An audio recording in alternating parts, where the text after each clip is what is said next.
Yeah. Okay. So let's go up to speed. I didn't check Discord. Pick is your buddies with Laz. Is he joining? I saw him join the game. Is that something else, or should we wait on him, or what? I don't know. He has been very busy. I haven't talked to him in a while. Okay. Yeah. Is this the fellow you mentioned last week? No, this is not a new guy. He couldn't join. He couldn't make the time. But Okay. Laz, Laz used to run games for me a long while back, and he's a good guy. But I haven't heard from him in a little while. Yeah. I think have ice would travel connected, and I think that's Laz. Oh, that's me. Oh, that's you. Okay. Oh, so we have dice will travel. Okay, have dice will travel, but you're also a half Dan, right? I'm also what? Half Dan? No, that's me. Oh, okay. You okay? All right, I'm getting it. All right, all right. Everyone's yeah, it's so funny. Okay, because never mind. Okay, very good. We're good. We are good. All right, so just to recap for Jax. So Jax, we last week we simply left Verberbonk after spending 3 weeks at Verberbonk and getting I take that back. We spent 3 weeks at Verberbonk. You guys had defeated that thing in the bog, returned the ring, check, and the next morning you set out for Lukish, the capital of Ernst.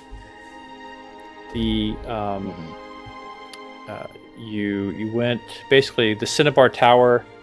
There was a wizard that helped you and is traveling with you teleport the group under the Cinnabar Tower in Verberbonk over to Lukish in a similar mage's tower. So apparently there is a mage network within Greyhawk. Who knows how many cities, but at least 2 cities, and implied to be many more. They have the wherewithal to teleport some size group into the sending and receiving towers. So the group, with the help of this mage, Zorath, I think his name is, teleported into Lukish and then quickly left the city, traveling south to Silver Falls. It was a 6-day to 7-day travel down to Silver Falls. Pretty uneventful, actually. We rolled the dice and nothing came up as far as oddities or in terms of wandering encounters, let's say. So a very uneventful set of circumstances. You did learn some things, which I can't recall. One is that the guard in Silver Falls, the captain of the guard, got replaced. No one quite knows why. There has been some struggles, some local land struggles and power struggles within Ernst. Some of the small counties or within Ernst were fighting amongst themselves, and so the main road was a bit iffy, but you didn't encounter anything. And so you find yourselves into Silver Falls. And Silver Falls is the town, about 3,000 to 4,000 people. North of Silver Rise, where you are charged to go to find out where Lenchros is, this wizard, who has failed to check in, as it were, with Archmage Tarvith. So that's about a 2-hour ride. You guys are on horses, along with a wagon, from Silver Falls down south to Silver Rise, the village of Silver Rise, where Lenchros, for whatever reason, calls home. You guys are now into Silver Falls. I would say it's probably, late afternoon, perhaps, evening. And this is where we are. So this is where we'll pick it up. Do you have any questions? Anyone have any questions or calibrations before we get started? What exactly? No. That's Ernst. Okay. You described it very well. Okay. I That's pushed the out a whole link advanced. as well to the music, the background music, if you care. Okay, so let me push out this map of Silver Falls. So, in the player's notes section, there is a note on Silver Falls. Some background. You're welcome to look at it, check it out. But as we've been doing, I've been putting some pins, places of interest that you might care to know. You guys will be coming in the. You'll be coming on the. Let's see, where are you coming in? I guess probably the east route here. So, pointer, draw arrow. Coming in here. And Zorath. Zorath has some passing familiarity with the area. Not a ton, but he knows that this town is ruled by a baroness. It's a mining town, aptly named for the falls that you can see south. There's an upper Silver Falls and a lower Silver Falls. The lower Silver Falls is powered by some of the force of this river and falls. The upper Silver Falls is more merchanty. So, yeah, this is it. So, Zorath mentions there is an inn that from time to time when he's passed this way before he's stayed at, he recommends. And they usually have some rooms, which is called the Dancing Falls Inn. It's called. It's on the 5 o'clock position. Yeah, Dancing Falls Inn. But you guys, you tell me what you'd like to do. You don't even have to stay here. If you guys want to hoof it down to Silver Rise, feel free.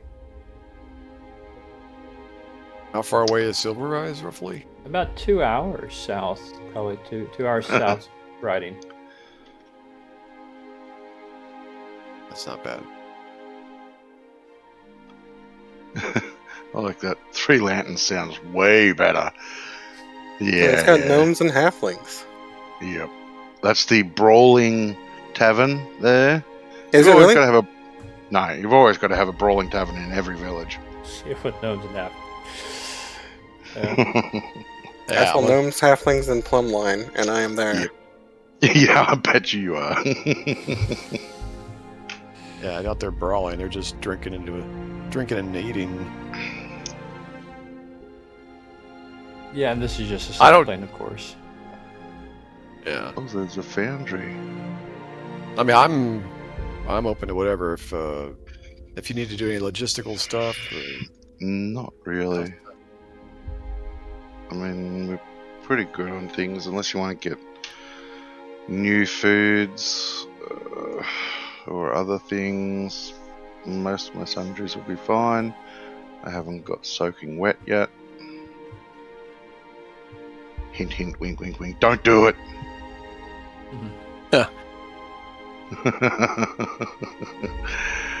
I think we're good. Okay. You guys want to keep going south then? 7th, though. I'm good for south, yes. Yes, I'm good for Okay. south. Cool. All right, well, let me take Silver Falls. You can wave goodbye to Silver Falls, and you can stop on its way back if you care to. Of course. Okay. All right, so you guys press on. You tell Zorath, "Hey, look, Zorath, we're in a hurry, or not really in a hurry. We're just eager to get there, right? Let's press on to Silver Rise. There's nothing we really need here." And he's fine with that. So Zorath is in the cart with a hired driver. The cart generally is pulling together some outdoor provisions that are magically enhanced by Tarvith to make your stay a little bit more comfortable in the wilderness. But beyond that, he's riding. The rest of you guys are on horseback or pony, as the case may be, depending on stature for pick. Yep. For those very short ones, it's a war boar. Okay. So let me go ahead. It is the sun is going down. It's a couple hours, so at least I'll have a chance for see if there's any encounter that might happen on the final leg here. No for the first hour, and no for the second hour. Pretty nice evening. The stars are out. The crickets are doing their thing. It's cool. Here in Ernst, southern Ernst, on the road, you don't see anybody passing by. It's really quite a pleasant evening. And it's not long before you guys pull up then to the little town of Silverrise. Silverrise is a small town, a small village rather, on the outskirts, just south of it. And let me push out the little map here. So this is what Silverrise looks like. You guys are coming in. You guys are coming in from the northwest, and let me draw a circle around.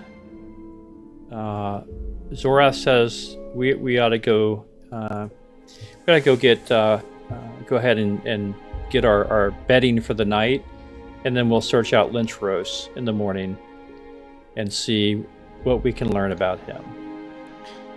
There's only one inn, not surprisingly here. I've stayed in better, of course, but we do what we must. It's the Inn of the Shady Vale, and it's where the circle is.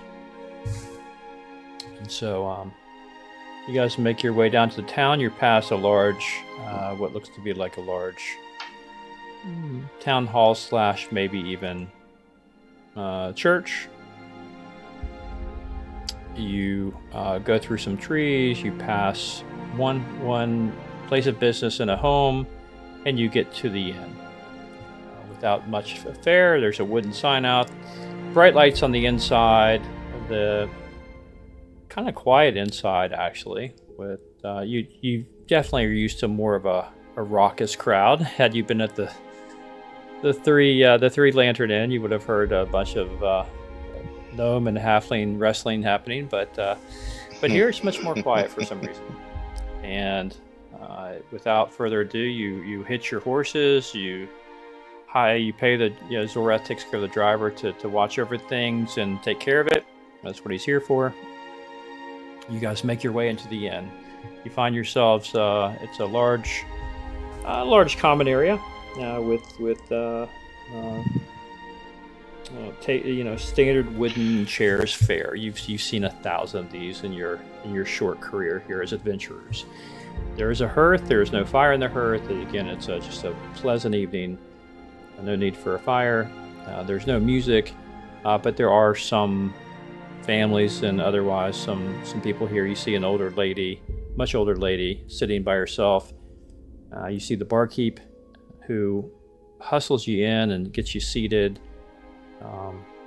And seems to anticipate your need by bringing you what you want to drink. He asks, basically, did I guess correctly? And he seems to have guessed pretty well what you were drinking. He gives you the rundown of the specials, lets you think about it, and leaves. And so here you are. You're in the inn. What is the demeanor of the people of the town? Are they welcoming? Are they sidewards looking? Are they keeping their distance? I mean, the innkeep seems to be quite knowledgeable, friendly. Sure, yeah. So there's let's describe this a bit. You didn't really pass. You probably expected normal traffic for this time of the evening. It's nightfall at this point. It's about 9 p.m. Mm. You come into a room that will hold perhaps seating for 60. You currently have about 20 in here beside yourself. You are a big party, and you have chainmail on and gear. You are not the standard milk fop guards that from time to time might come in. You guys are someone increasingly to be reckoned with, so you are eliciting stares and kind of dumbfounded silence. Little whispers and... Yeah, I would say no one's acting cagey, but they are unsurprisingly just kind of looking at something that is out of place. That's what I thought. Order a meal. Yeah. get the bedding and rooming for a night. Okay. All right. So Perhaps ask the barkeep of strange happenings. okay. Right. So the innkeep comes right on over as soon as you are kind of ready to order. It kind of appears out of there and gets you what you need. And you know, he's frankly a little bit. It's a little eerie that he's anticipating your needs. Yeah. And as you're about to remark on this with one another, you hear a scream, a woman's scream from outside in the darkness. What would you like to do? Maynard looks at the rest of the party. To arms, brothers! And he will go out. Okay. I will follow. Okay. All right, guys. Cool.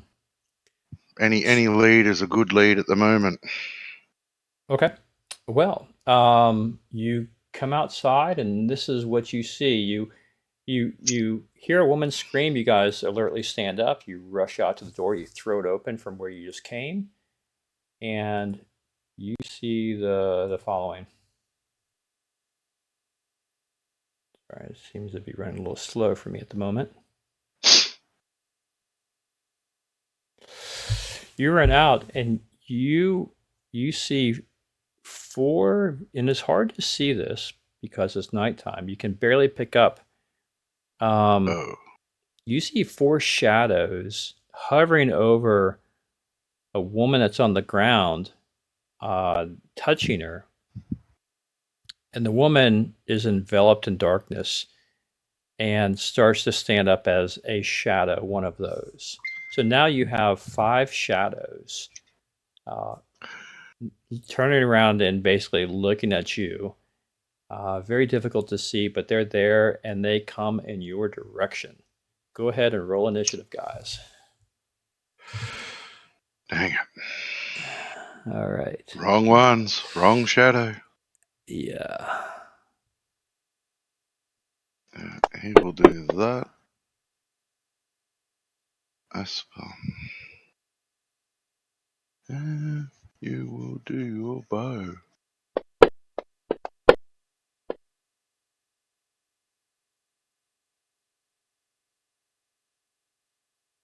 Okay.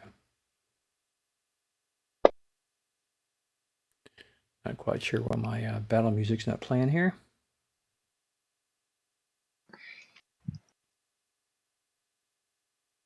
Maybe it'll come out. Okay. Very good. Let's see. Go ahead, Vic. Sorry. I just wanted to ask. It doesn't look like Lodar has a magical weapon. Was he supposed to have at least 1+1 weapon? Yeah. He should have a +1 weapon. Inventory. Let's check it as inventory. Yeah, he's got a two-handed battle axe +1 at the bottom. Oh, I didn't see that. Sorry. Yeah, no problem. Just make sure he's skilled in that, and it looks like he is. Yeah. So he's ready to rock and roll. So hopefully that's his go-to. He's got it. Looks like he has it equipped. All right, I'm going to. I can't win with this music here, guys. Let's see here.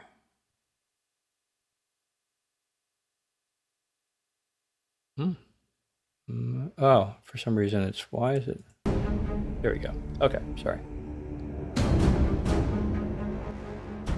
Okay, I got my battle music going.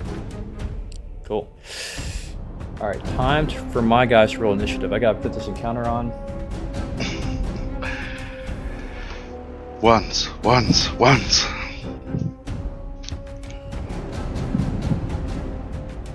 Am I sensing that is Maynard sensing that these things are undead? Yes, you are sensing correctly. But I'm sensing that they're well above a skeleton. I mean, roll a roll Arcana check. You see if you guys know what these are. Yeah. Any skill or knowledge you have, go ahead and roll it and see if you have success to maybe know what these things are, or have a guess at them. That's religion. Dang it, failed that one. I can do an intelligence check. Wisdom check.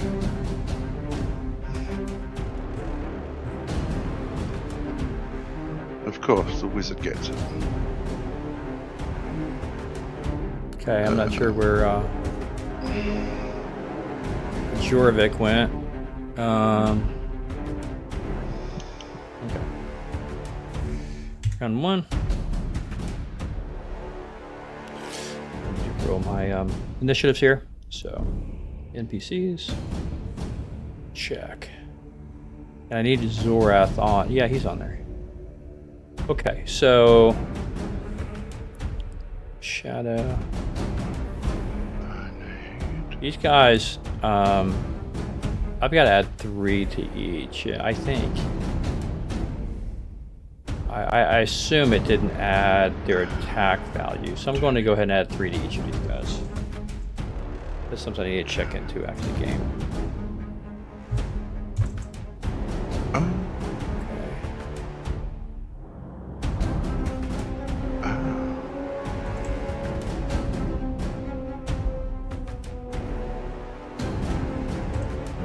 Okay, should be good.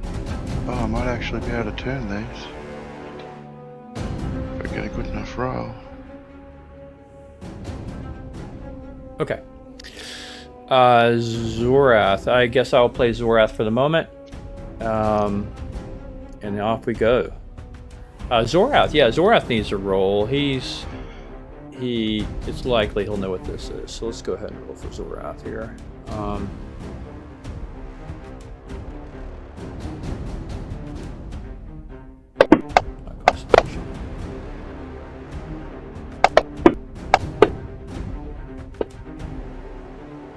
Yeah, he says, Zorath says, friends, these are shades, shadows from the negative material plane. Be very careful to their touch. Foul creatures, I shall send them back to the shadows. Yeah, Zorath goes ahead and cast armor on himself for his turn. Just let me go ahead and cast it, apply armor to Zorath.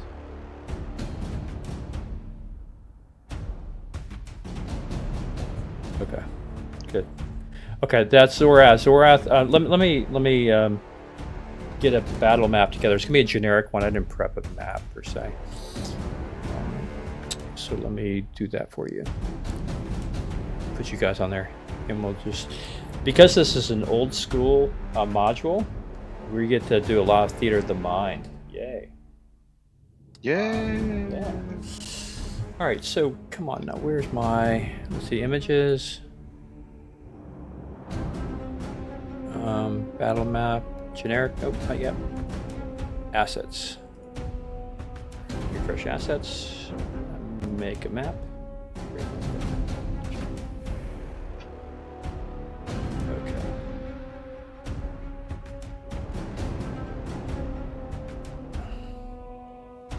Let me go ahead and put you guys on. Wow, that really is generic. Yes. Yes. I haven't. This is the pay less version of battle maps. Right. Let me delete these two because I haven't put a grid on it yet. So let me put a grid.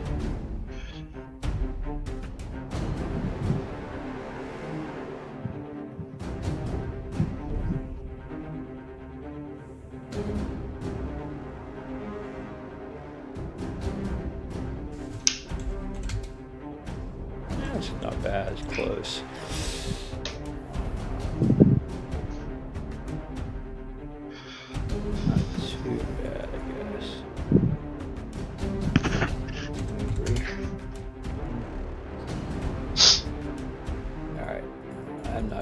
belabor this too much. That's pretty close. So I'm going to go ahead and tone it down and push us back out to you guys. So now there's a grid, we can kind of do our thing. Okay, you're coming back on, as well as the monsters.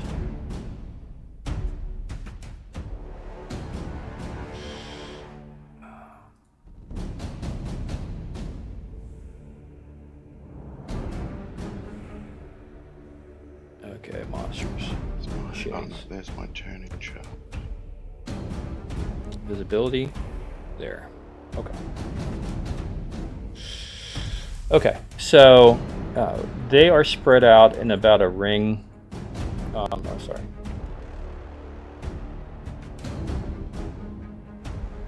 Yeah, they're spread out in a ring here around this lady who is now a shade herself. Okay. And Zorath was just here. You guys have basically, let's just go ahead and say, let me enter drawing mode.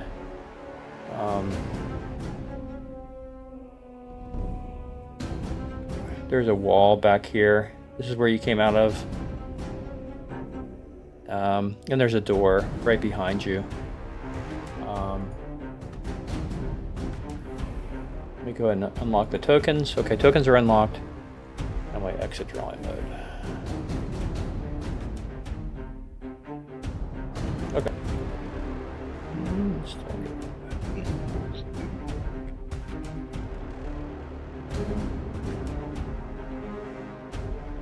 Okay. So Zorath just did, I don't know.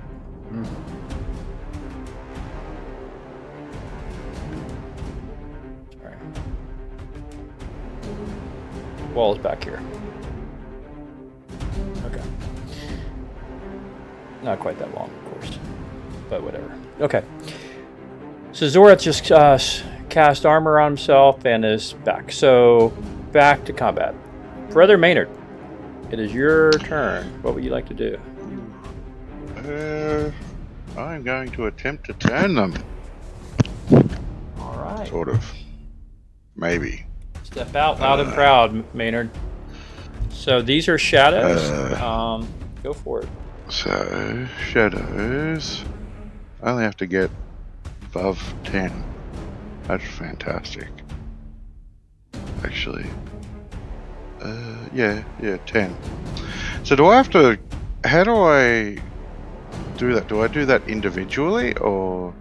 No, I think you target them Okay. all. Just, they're up okay. top. You can target everything. So up there's Yep. top of the map, there's a target mode, target enemy units. All of them. Yep, and go ahead and do your go ahead and Do my nasty. Yeah.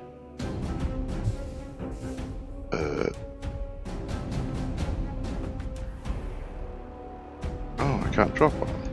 Why can't I drop that on him? I will have to just roll it. Let's see. There's well, I think if you go to, let's try to bring your character up. If you go to actions, okay, powers under actions, and There should be a turn, yeah, it should be. Let's see where is it. there is not.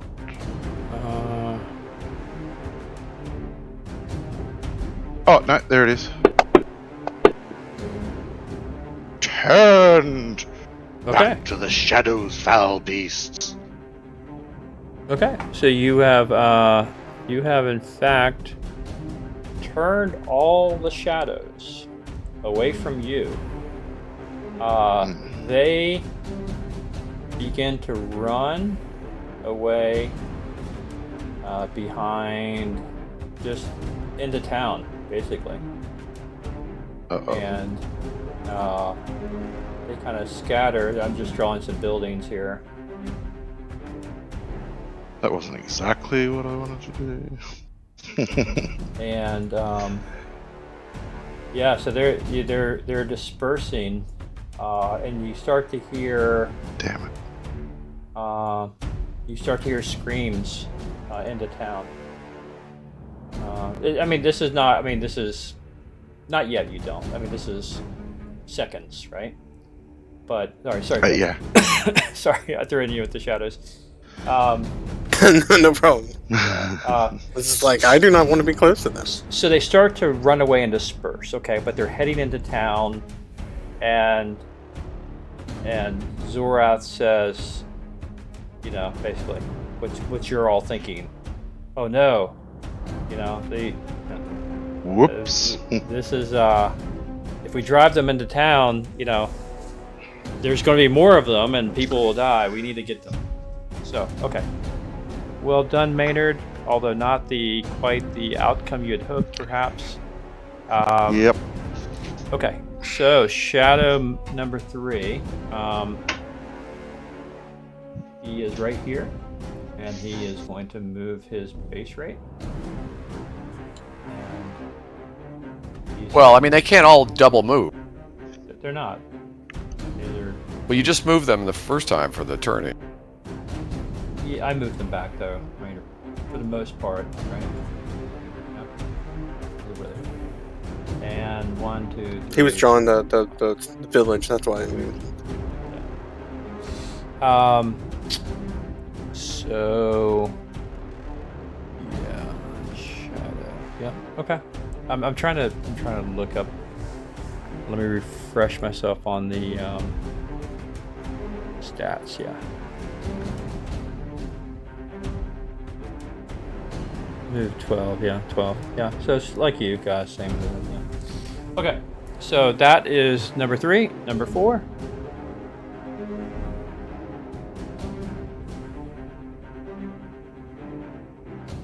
Okay.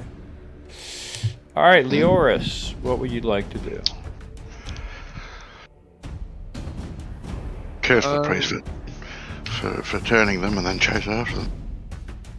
That's actually a good thing, because we can take them out one by one this way. Yeah. I'm going to concentrate on this one that's immediately closest to us on the right here. I'm going to use acid arrow, I guess.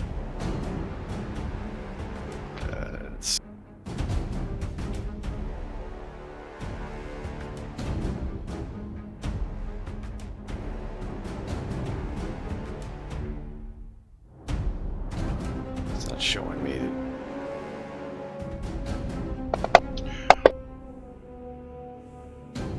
And it misses. A 2. Uh-oh. My Okay. bad rolls have now affected the wizard. Okay. Would you like to? Just no problem. Okay. I'm going to stay back as usual with the wizard. But because I missed him, he's still 2. That's the good. Okay.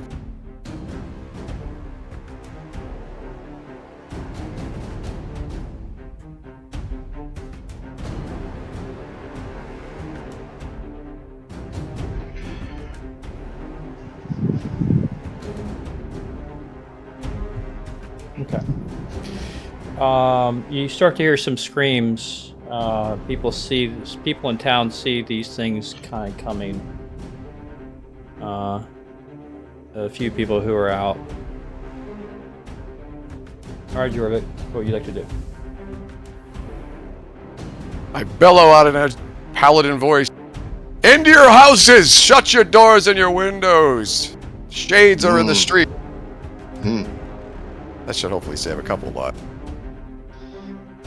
And, well, I mean, they're pretty far away at this point. I'm like, I don't even know if I can catch them. Let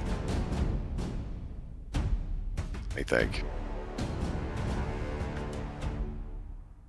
I don't have a ranged weapon that can even affect them, I think. I don't know. I think they're immune to normal weapons.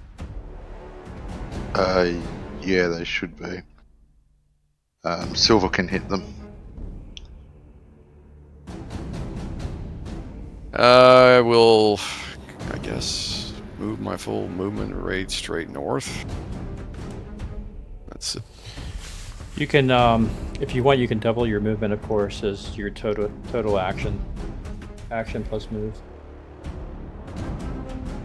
dash, in other words. Okay. So that would be like maybe like 14. Is my movement correct here? 16 squares. 16 squares. No, my movement's 9. Oh, 9. Okay, never mind. 90, So, 90 feet, 18. 45, so yeah, I need to iron down my movement mechanics a little bit. I'm house ruling it here. So so yeah, just how about move like 14? Yeah. So what did I say before? 14. No, you move like move 10. That'll be your movement.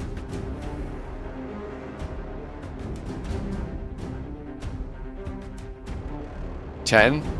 Yeah, 10 blocks. 10 squares? Yeah, Okay. 10 squares.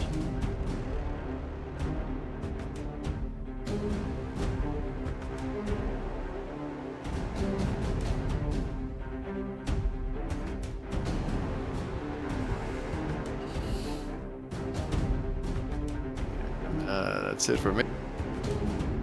Okay. Okay, Pick.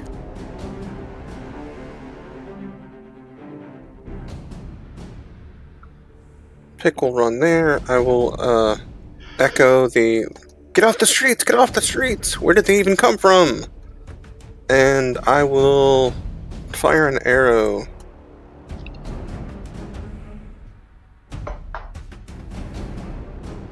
Northeast one. Yeah, how do I target again? I'm targeting myself, but I can't. I think you've got it. Oh, you con- did have it. Now you're targeting yourself. Control left click, yeah. Let's see, pick targets, and you have to control click yourself to undo yourself. There you go. But somehow you unclicked him as well, so now you're not targeting anybody. So just target him again. Control and left click onto the icon. Yep. And then you can do what you need to do with your short bow.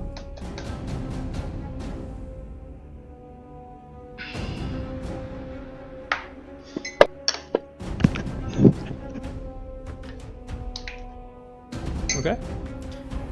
You put an arrow there, and for the purposes of this, right, an arrow coming off a +1 short bow will be considered magical. So go ahead and roll your damage. Okay. You hear some kind of grunt or some kind of howl from the shade. Okay.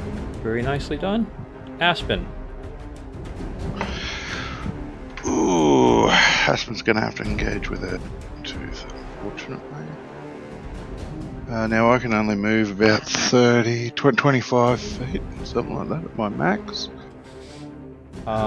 It just maybe it's helpful. I don't know. Movement is 9, so that's about 25 feet, 30 feet. There's a door to this house here. There's a door to this house. This establishment, I won't say if it's a house or whatever. Here. Now these grid squares, they're 5 or 10 feet? 5.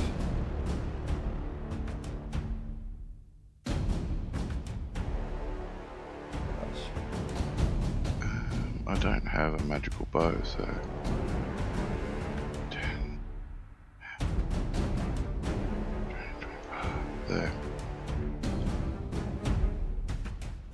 That's as close as I can get.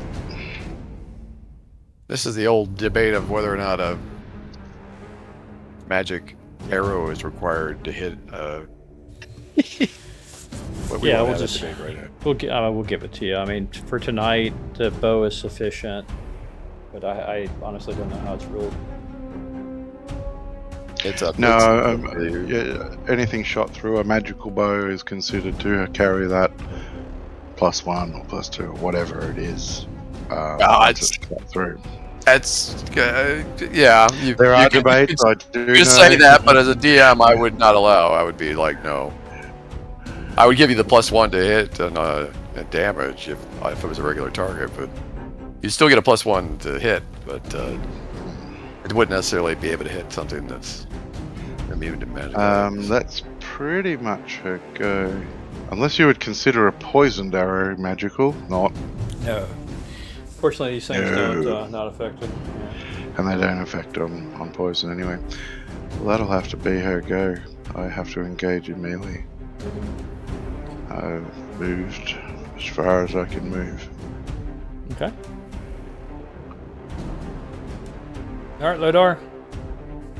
Lodar ran with his stumpy legs up to the top. Okay, He's I see done. that. Yeah. Aye. Come back here. You black dog. Okay. All right. All right. Ye wispy vapor. Pick. You want to let loose another arrow? Of course, yes.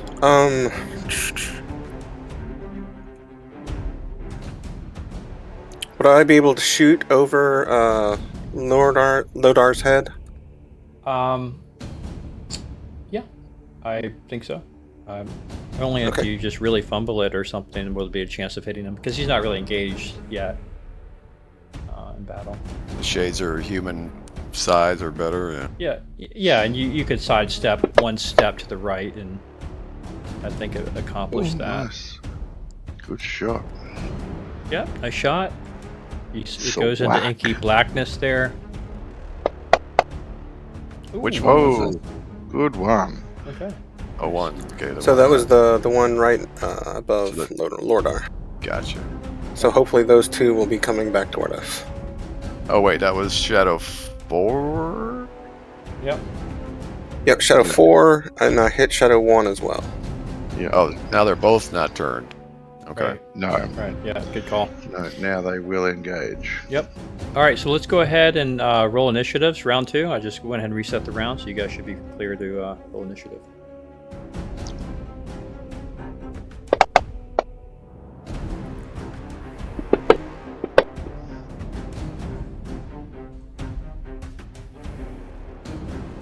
Let's see.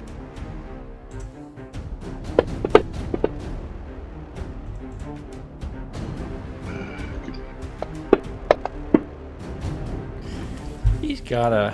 Should I be rolling initiative off my weapon or off? Yeah, whatever you're sort gonna of use. spells? Yeah. Okay. Weapon will do. Quarterstaff +1. My thwacky stick.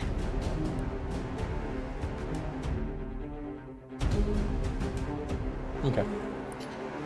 And Zorath, what is Zorath going to do?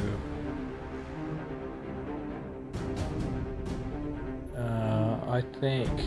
Take a look. Oops. Didn't like something. Alright, something. I just got an error message of some sort. Okay.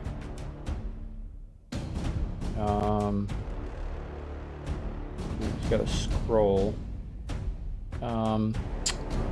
Alright, Zorath. Sorry. Milf's acid arrow. He's got one as well. Not sure the acid's gonna do anything. Maybe. Okay. It should as a magic. It's yeah, magic. it's magic. Yeah. See, if I was to have a jar of lock acid and throw it on, it would do nothing. But a magical cast spell, yeah, Oh, I it'll see. hit them. I see the problem. It doesn't like my scrolls that I'm looking at. Okay.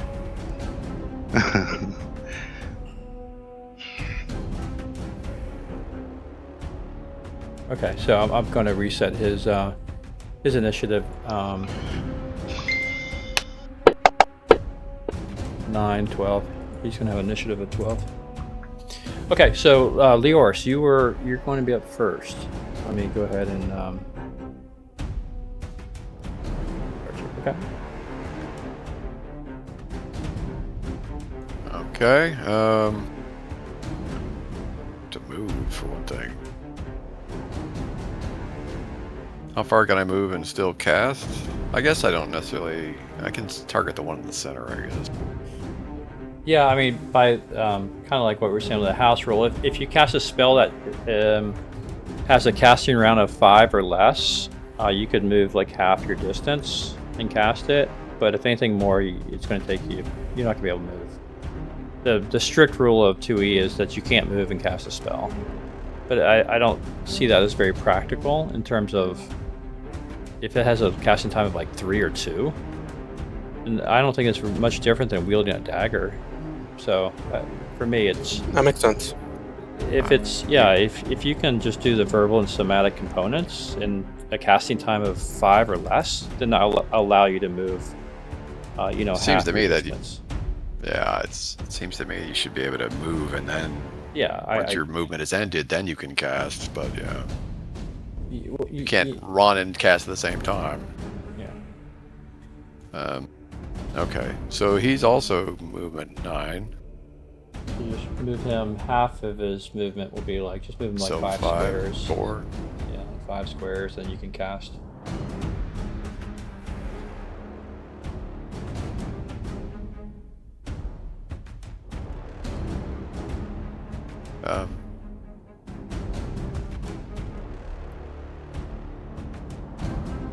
That's easily within range. I think it's like 120-foot range on that magic missile. Yeah. Oh yeah, easy. Actually, I love it.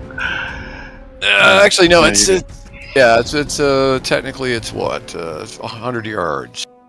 So we're outdoors, so 100 yards. So it's definitely within range. 2 magic missiles, Sorry. I guess, I'm at this level. Yeah. Saw a great meme. There was all these orcs and stuff, and they're hiding.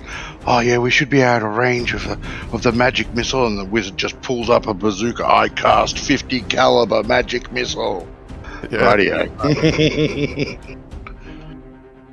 All right, so that's an automatic hit, hopefully, unless something crazy happens. So I'll just roll damage.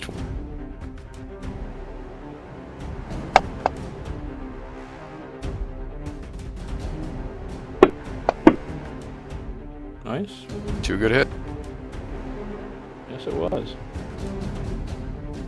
and that's it for Leoris.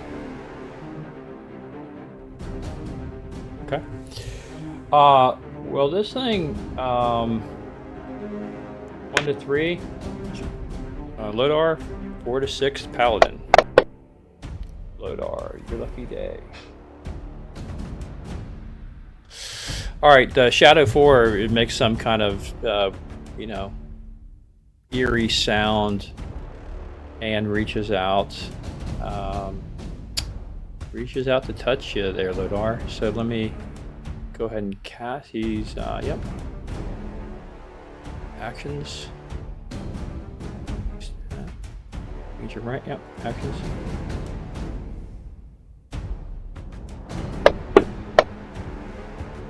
Ooh, so close. You feel a very cold sensation reaching out to you, Lodar. You kind of pivot to your right, and a clawed hand reaches out to grab you, but it misses. But you still can't help but feel, the air temperature has taken a nosedive, right in your general area. Did he? Was he impacted by my aura? Oh yeah, He does not show anything. I don't see a negative on his roll. I just thought of that because he's kind of like me. Do Yeah, they? He's like 10 feet away. How big your aura? 10 feet. He should absolutely be affected. They might get negatives to their attacks or something. Yeah, -1. I'll- They are evil, correct? Yeah, very much so. Yes. Yes. We'll have to manually apply it. Okay. I mean, it's Well, the not- effect is on me. I see it's an effect on me, but for whatever Yeah. reason, the game didn't register it. It's not going to. It struggles with auras. The game does. There's no Okay, manual you might apply. just.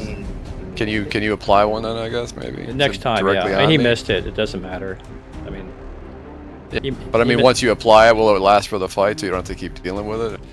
Well, but he may not be in range with you still, right? I mean, if he moves out of 10 feet range, then he's no longer applied to it. That's what I mean. If you put the aura on my character, I'm just going to manually apply it each roll. Sure, right? If you're in 10 feet, will affect the thing in 10 feet. Otherwise, it won't affect it. There's no way to apply a aura in this version, I guess. Okay. Yeah, I mean, I have a aura. It's not. Or you can draw a circle around me if you want to make life easier, but whatever, it's fine. Yeah. Okay, I'm up. Yep. No, who's up? Aspen. Yeah, I'm up. Aspen. Oh, Aspen's up. I get to move. I might be able to actually engage. Yeah.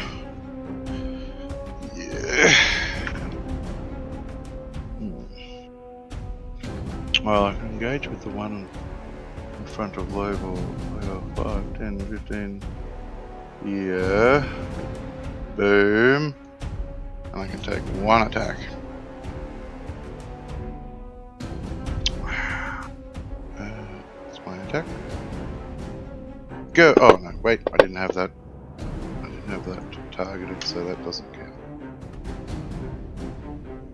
Yeah, and are you mainly applying a +1?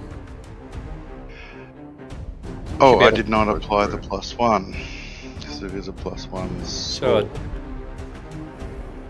No, it's automatically applied. Oh no, it should be. Yeah. It's on there. I can. No, that's his short sword has got the +1. Yeah. There's a way to. How do I can prompt? There's a way to. What's the additional +1 for? Your aura effect, right?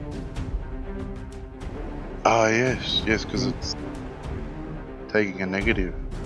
Does that affect its armor class as well? I thought it only affected its attack. It only affects their attacks.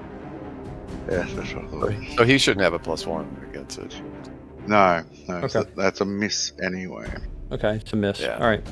Just affects their attack. It's an attack penalty only. I wish it would affect everything else. Okay, so it was a nice try, Aspen, but no go here. All right, Shadow 3. No goal. Disappears out of view, and shadows can squeeze through the tightest of spaces. They don't have this. They're not bound by a physical form per se. So this shadow has worked itself underneath the door frame of this house, looking for food, looking for victims. Well, it's technically still turned, so it can't be doing that. It can. It absolutely can. No, if it's turned, it runs. It's in terror. It's running away from the cleric, which it did. The cleric's not even in sight anymore.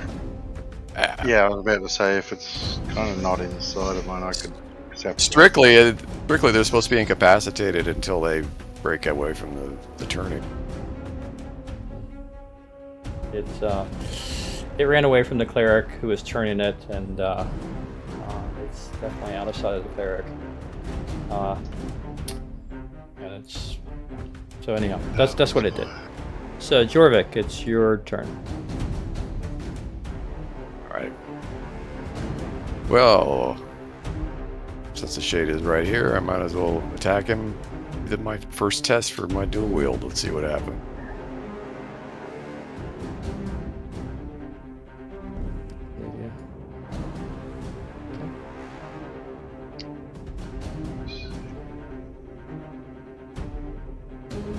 Oh. What does that do? I have a potion of undead control. Ah. Of course I miss first swing.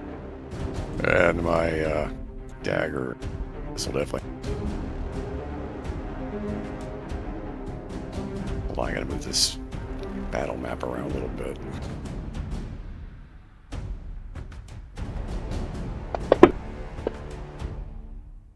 Two misses. Okay. All right. Shadow 2. He's over here. So he is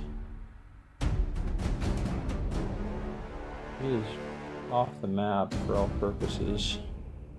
Dang it. And dang it, I shouldn't have turned. Oh. Okay.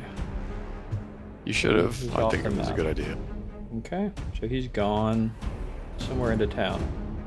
Zorath is going to move his 5 spaces.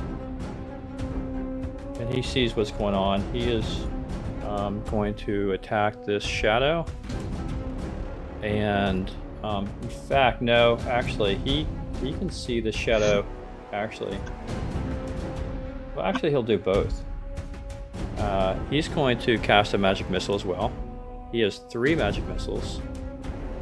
He can send. He's going to send 2 at the one and 1 at the other, trying to get inside that house. So he's going to drop a magic missile onto. Let's see. Hold on.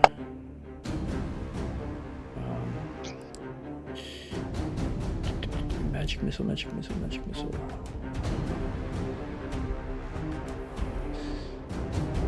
Hold on. I don't have magic missile. He is not going to do that. I'm looking at a spell list, man. Where's this guy's magic missile? He doesn't have it. Well, what has he got? Like light spell? He's got a fireball, but he doesn't want to. He doesn't want to set the town on fire. Yep, fail mage. Let's call him Rincewind. Or the rest of the group on fire, for that matter. Yeah. No, he's going to go ahead and fire to try to get this thing out of the house. He's going to although he's got cover. You said he had acid arrow. Did he already use that one? No, he's got an acid arrow. All right, let me try. How much holy water have I got on me? All right, so he's targeting 2. He's going to cast Melf's arrow.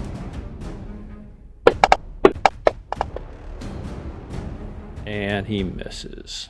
Okay. So that was Zorath's turn. He curses and he says, "In the house now." Yeah, right. All right, Brother Maynard. You still have them all multi-targeted. You're moving closer. Yeah, you should probably untarget everything. Yeah, I should probably untarget because I can't turn again. The clear targets button up at the top of the battle map. Oh, where's that? Yeah, it's the 3rd from the right. Little. Oh yes. Oh, here we go. Handy. What I will do is put protection of evil on one of the fighters.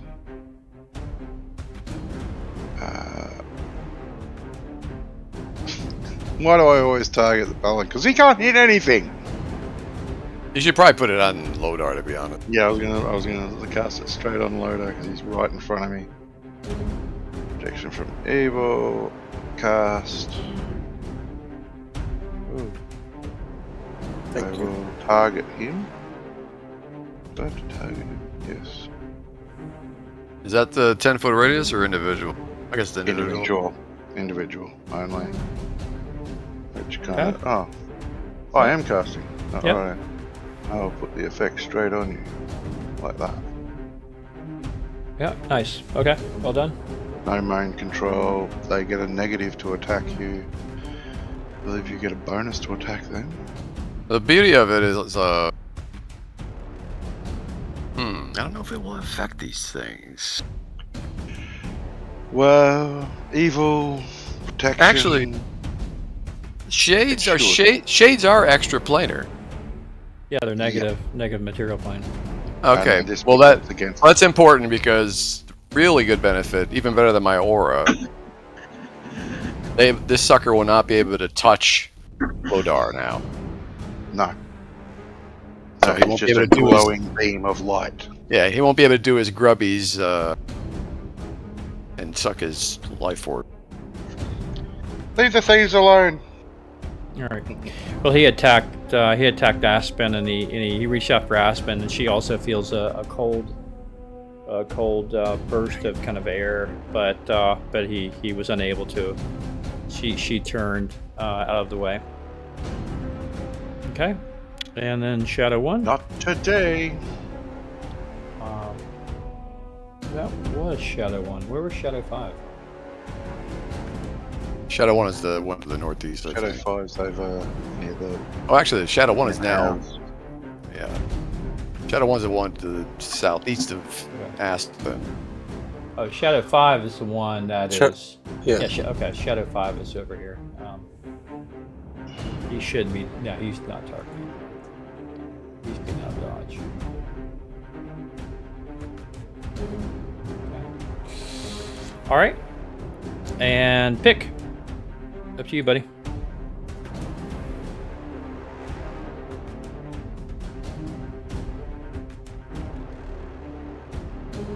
The one that just went out went off. Would I still? I'm probably not able to attack him now. You probably can with a penalty. Okay. What? That's not far at all. From long range. Yeah, medium, long range. That's like. I think 30 yards is short for a short bow. 60 and then 120, like that. So let's just go with that. Although that seems off to me. I guess I'm confused by the squares. 50 How big are the squares in this? 5. 5? That's what I thought. Well, he's outside 5 well yards. within range. Well, the one that just left the map. He's talking from here to out here, basically. Oh, well, on the map that I'm looking at, I can still see them. Are you saying they're not on? Oh, I guess yeah, they are on the map. My concern is that the turn will fade soon, and they will turn against the townspeople because they're still within town limit. Yeah. What is your duration on the turn? I think it's like something per level. Let me look.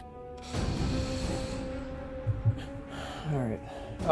Yeah, you can go ahead. I think you can try.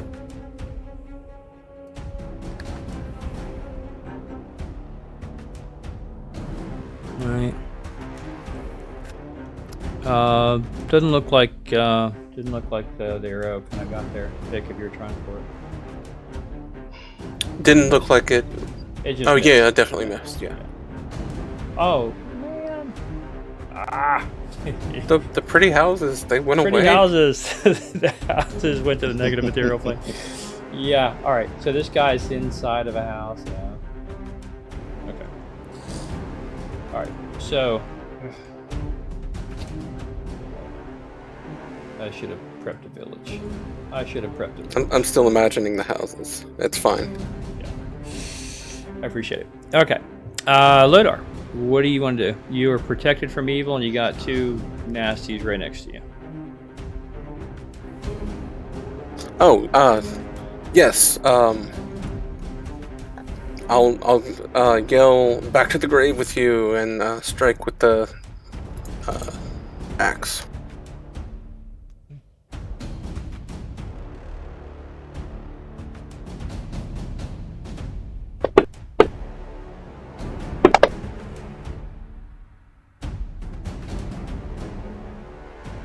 All right. Nice. Critical hit. Good night. I'm just looking. I was drawing my houses back. All right. Nice job, Lodar. Good night. Resisted. It's a +1 axe. Hold on. Something is amiss here. Oh, I didn't have a target. I think that's what it was. Okay. So I'll manually apply 13. Is that 13? Yeah. I'll manually apply 13 to it. That's 4. 4 should be. Yeah. That was. Yep. This one has died. Vanishes. And then I'll step over to the other one. Yeah. That is it. Okay, cool.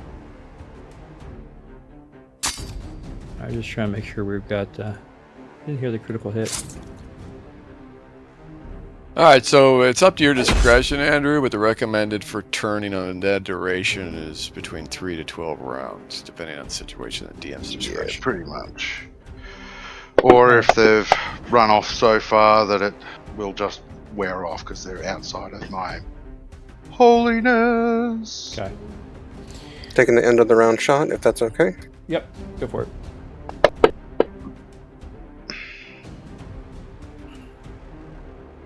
So this was which one? Shadow 5. Bob, did you hit him? I wasn't looking. I thought it did, but it might. Yeah, it said. Well, Okay. I don't know. I think a 16 is going to hit, right? So. Yeah, that is a hit. A hit, and then your damage was 2. 2, yes. Okay. All right, so let's go ahead and give him his wounds. Check.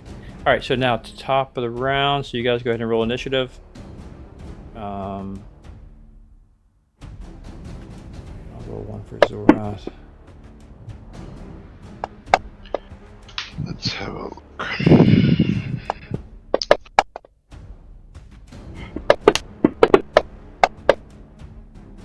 Let's have a look. Aspen. We'll use short sword. And we'll use wacky stick.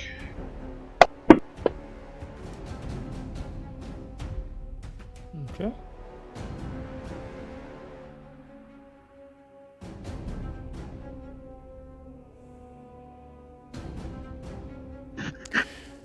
Okay, Aspen, you're right. Surrounded by, well, one thing is dead, and there's one thing next to you. What do you want to do? You want to disengage? You want to attack this thing? What do you want to do? No, we'll straight up attack. All right, I hear you. Oh, why have I got who? Who else have I got targeted? One. Yeah, you had both of them. The Shadow 4 should be dead, so let me remove him. Oh. Alright, let me take that again. There we go. Oh, yes! Thank you. Okay. Yeah. Nice. I'll let it slide, that's fine. Alright. Now pick, on his critical hit, he gets a +2 to hit against the same foe for next round, but the same foe is dead, so you won't need it. Okay. So you did some damage against Shadow. Okay, very good. Shoot some missiles, do some damage. Shadow 5. 1, 2, 3, 3. It was attacked, so I don't know if you wanted to come back. That's right. But... It was hit too, right? Yes. Thank you for that. Yes. Okay. All right, Leora. This house, I assume that the people are screaming and no. Actually, you don't hear anything in there, which means he probably either he did his stuff or there's no one in there. Maybe it's a place of business and there's no one there. Don't know yet.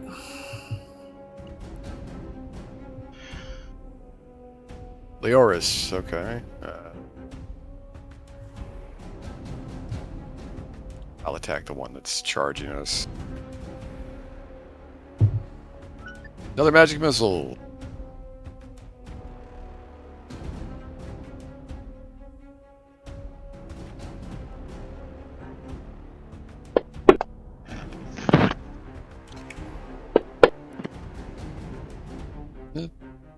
Not so good that time, but still damn. Okay. Are you you're keeping up with the charges on that magic missile one? I'm using spells. Okay. I just cast my 2 spells. Oh, those were your 2 spells for the day? Okay. Well, for those magic missiles, yeah, they're going now. Yeah, okay. Alright, Leo, Jorvik. Alright, let's try it again. Have at thee! Alright, get out of my way, wizard. juggling these layer sheets.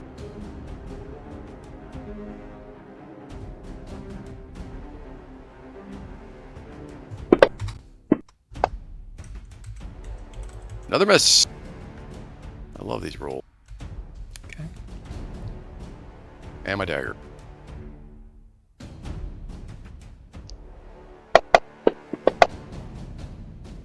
Another miss. You are the worst paladin I have ever come across. It is insane, right? Even with It's two just- weapons. Even with two scrap weapons, those I dice. cannot get any hit. Hey, these are the DM's magical mystical dice he's given. Yes, I've cursed them. Yeah, I was about to say he's their- loaded them. Your teammates have had 2 criticals, but you're definitely cursed. What the H? Go Okay. for it, brother man. Brother Maynard. Protected. Not too many people need healing. 10, 15, I shall close it and whack him with the wacky stick. Now, because he's flanked, fully flanked, do we get a bonus to hit? Because he's fully flanked. It depends on who he was targeting. I think he was targeting Aspen, so technically you're probably behind him. Yeah, I yes, think it's fair. Give yourself a +2. Modify yourself +2. +2. Wacky stick. Oh, why did I... Sorry. I'll have to do Either that one. again. They're both. they both miss. I had loader. Yeah, I think it's a miss. I had loader targeted for some reason. Oh, of course. Protection from evil. Yeah. Dang it. All right. We'll call it a miss. Definitely well intended, but definitely a miss. Okay. Shadow 2 is. You mocked the paladin, so Yeah. All right. See, my god is Get you a lot. You hear a scream as Shadow number 2 leaves the general area. A man scream. Okay. Shadow 1. Where's Shadow?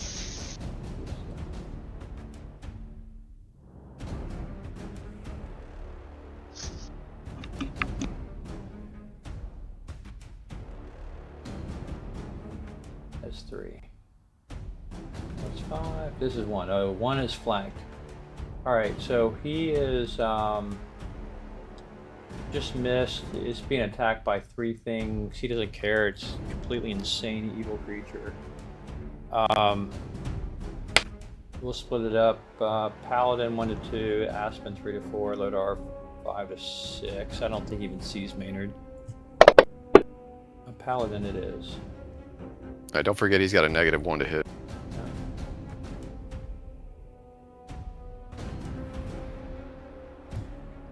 Alright, so Shadow 1, I'll apply a -1 to hit, and he is going to reach out and try to touch you.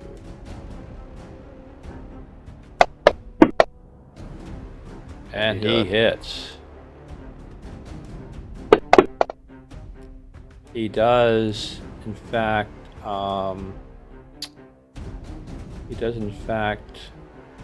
damage you, and he applies this. Hold on, where is it? Terrific. Okay.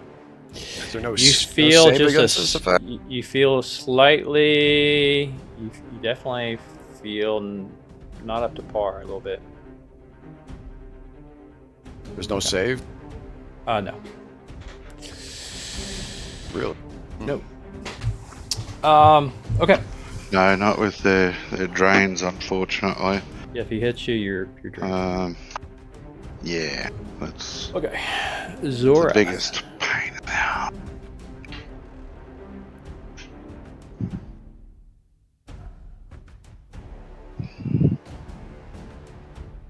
Sorry, who are we up to? Zorath. And Zorath is going to cast. Zorath. No, he's already cast the magic arrow. He's going to cast. Close, yes, close. he starts to cast something. And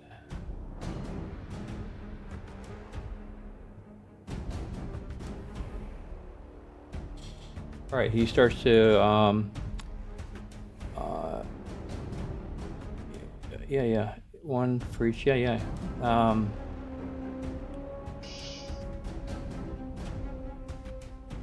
Okay.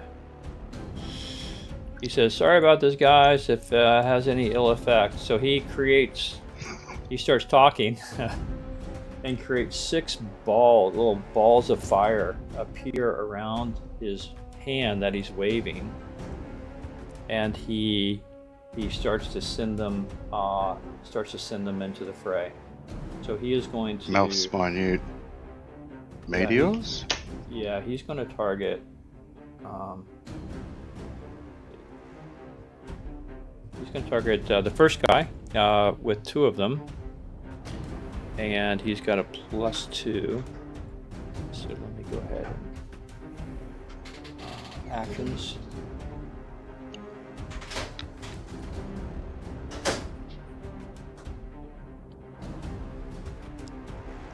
Say he's got 13 or better. He's going to hit on all these. He misses the first one. He misses his second.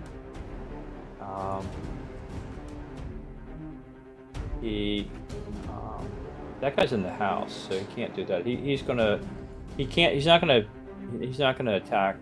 He's gonna send them all at this guy. So let me.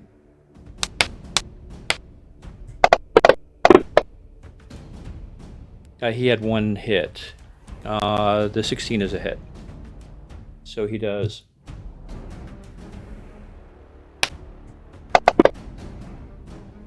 He does 3 damage.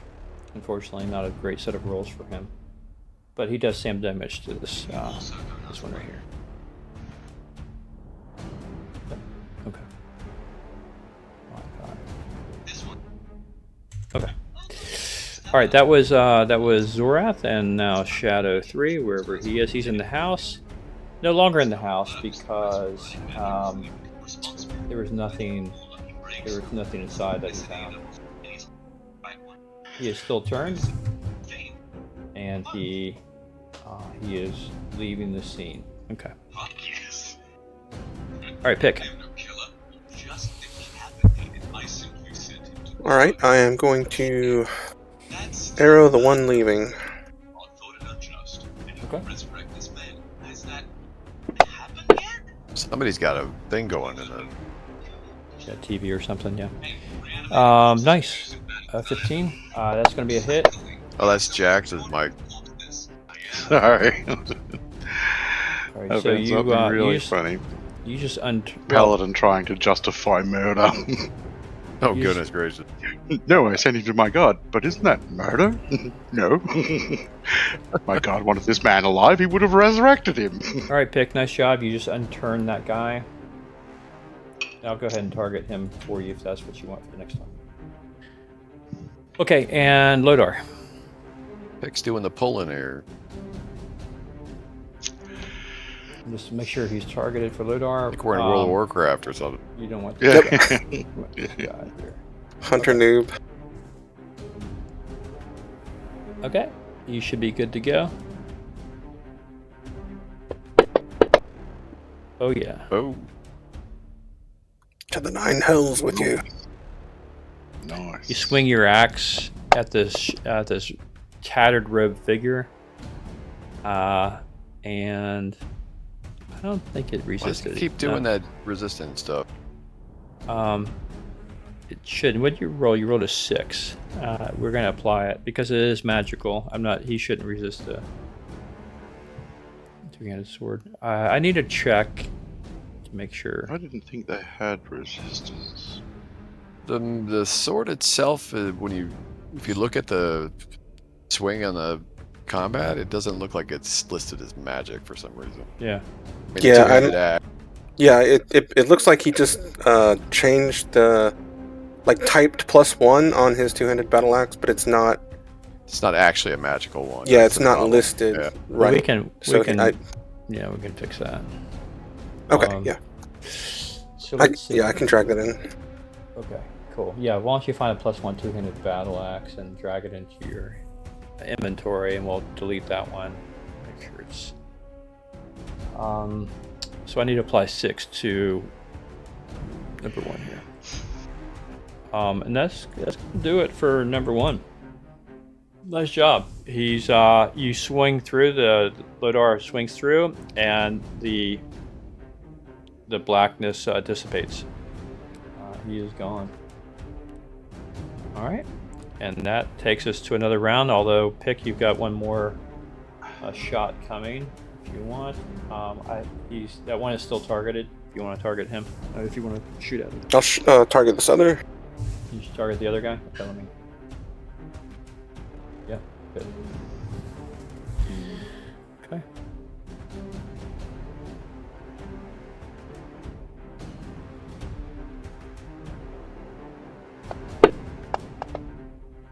Nice.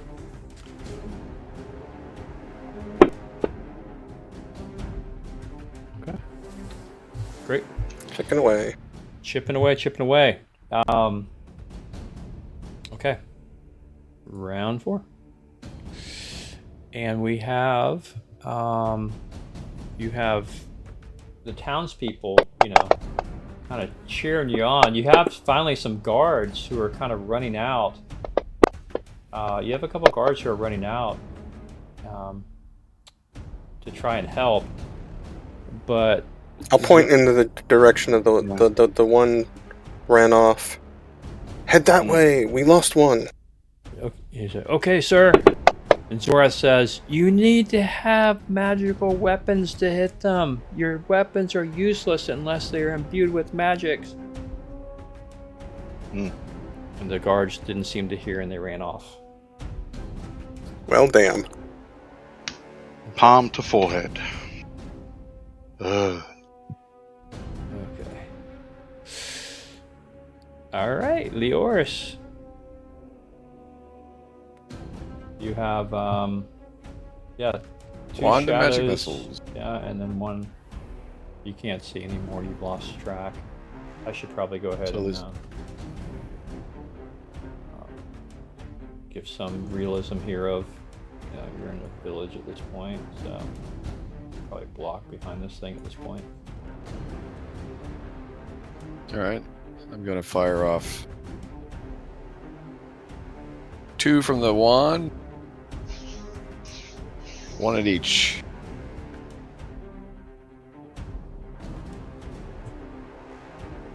Okay.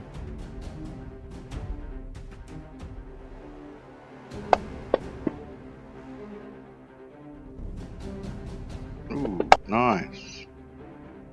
Oh, that one killed him. Okay. Yeah, killed him. Killed him. Straight up. Oop. All right, down to 11 charges on the old wand there. All right, Aspen. Aspen will only be able to move.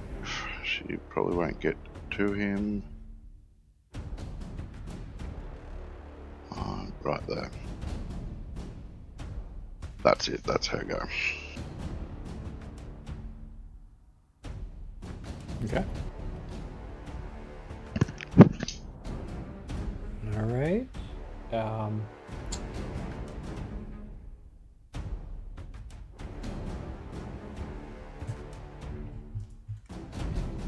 I have a minus. It's a -1 to hit, or -2 to hit Lodar. Protection from evil, or can he even be touched? Protection versus evil. Can they touch me at all? I don't think they can. Can't touch you. What's the duration on that spell? Oh, it's of which one? per level. Protection from evil. Your protection from evil. It's at least one per level. Right? 3 per 1 every level. Let me check that for correction. There it is. Yes, 3 plus 1, so 7 rounds from the casting point. Yeah, so it'll. I think it was cast in round 2. Yeah, it's going to be a while. I think. Okay, well, it inherently senses an aura about the dwarf that it is not going to be able to penetrate. Luckily, it's got Aspen right next to it. So yeah, of course. I mean, why not? Hit the elf. And it misses. Okay. Yes. Zorath.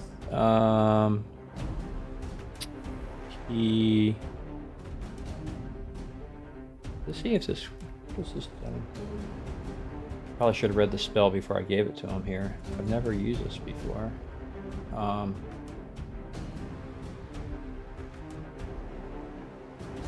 no, okay. He knows that he can't hold this person. He can't charm it. He says, "I'll try to call the guards back." And he starts going this way. Okay. All right. Shadow number 2. Okay. Yeah, shadow number 2. I'm going to remove the effect from him. He's been out of sight. He's done some stuff. He's coming back. Okay. Brother Maynard.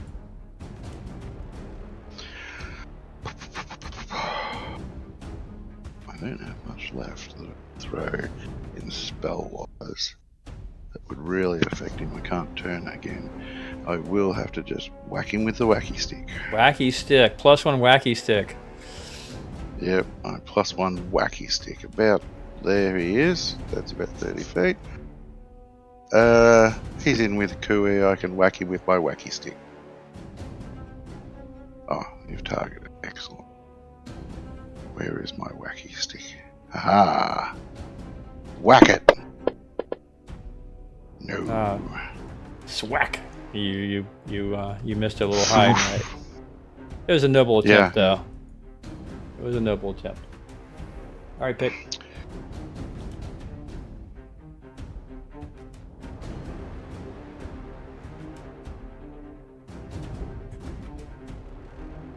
Okay. A little high and right as well on the eve of this football season. All right, Jorvik. All right, I'm gonna charge. All right, so you got a +2, I think it is. +2 -2 AC. Yep, there you go, +2. So manually add a +2 before you roll. That should be on your first strike, not your second strike. Why would it not be on the second? Because your momentum, right? I mean, that's the way I say it. Anybody disagree, or? I disagree. Of course, the charge is a charge. Yeah, but with a single. I already have a -5 on my offhand as it is. I mean, I don't understand the reason. Whoa! To charge. I mean, the charge is benefit because it's all momentum, right? You're getting a benefit of the charge because you're forsaking your AC to go balls out all the way. Right. With your weapon, right? As soon as you engage in the first one, your momentum's gone. You're attacking with your first weapon. Your second one is now. It's a small offhand. I mean, look, I'm not married to the That's decision. That's fine. I'm not married to it. Jackson picked you guys. I mean, you guys. It's fine. What is? I don't remember. The charge. His charge. He should be good on his charge. The character is out in the open. He has come in on a flank. No, he wants to take it away from my offhand weapon. Is what he wants to do. I'm thinking debatable, but that's fine. I don't want to debate it for. On your main weapon, no problems. If you want to argue about the offhand, that's entirely up to you. Not today. I'll argue about it on Sunday. Yeah. No, I mean, I could be wrong. I'm just swing either ways. Yeah, let's just go ahead. He's just trying to hit us. That's all he's trying to do. I'm not going to hit him. Yeah, it's fine. I'm going to. He wants to beat us up because we just wasted all his shadows. No, I think that to me the physics of the situation, but I don't know. I could be wrong. You would be leading with your main hand. Finally hit. Excellent. Kill it. Let me take off the +2. It took it off automatically. Looks like. Here come the dagger. Oh, beautiful. Okay. Roll on my damn. Yeah, those pluses at the bottom, they're just one-timers. Just like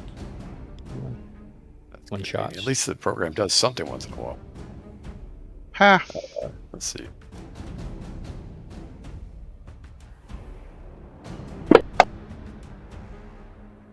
That's a Morning Star. And then...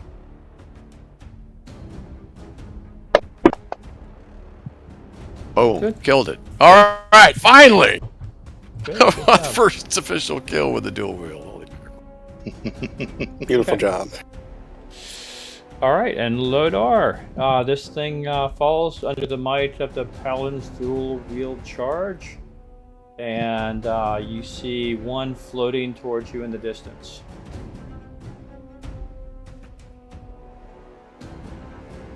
Running out.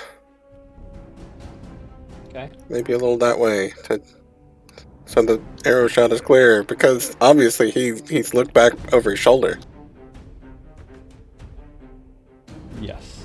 Well, if you shout annoying words at him, he'd probably turn around, right? If they can understand it.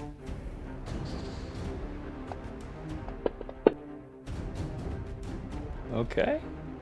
Oh, man. You are in a World of Warcraft dungeon. Nice. Nice. So you put an arrow in him. If you want to go again, it's the end of the turn, so you go ahead and fire again. Oh, that was my end of the turn. Oh, was it? Okay. All right. Okay. So round 5, guys. And you can't help but notice at the edge behind this one comes another shadow. That's a 6th one? Yeah. I'm sure it was always there. It's totally not another villager that we, No, it was accidentally killed. No, it was a it wasn't always there, but one of the townspersons had met an untimely end and became a shadow. Well, that's another argument we could have on Sunday. Yeah, I mean that's what the module says. The module says that it becomes right away. It becomes a shadow. Comes in. No, I mean the fact that when they're turned, they should not be running around attacking things, but that's another thing. Yeah. Yep. Yeah, you might have to get some clarification on that. I do believe it does have a distance, like once it's outside of my line and sight. Yeah. There is a chance it will just stop. No, that's completely up to the dungeon master, but the way I would DM anyway in the past is like if you're under holy... So these are unholy beings, and these are the primary abilities of cleric and paladin. Right? So you only get to fire it once for the day, pretty much. Like, so it's like when they're impacted by it, they're supposed to be running in terror from your god. They're not supposed to be like, so it should just be like, it's up to the DM to determine how long they're going to run away, but it should, like, when they're running away, they should be just basically thinking about nothing else but getting away from whatever it was they just encountered. If they think at all. Well, like I said, I'm going to adjudicate it just as the module says. The module says if the cleric turns the shadows, they're going to run in town and start devouring people. And that's what happened. So. That's fine, yeah. Okay. And he's coming back. He devoured one, and he's coming back with them. So I need to roll initiative here for these guys. Okay, they're done. So if you guys have rolled initiative, we need another round. I think I advanced it already to round 5. Were we already on 5? No, it was round 4. No, we were on 4. We're on 4. Okay, then I need to roll initiative. Has anybody rolled initiative? The shadows. Just starting to. Okay,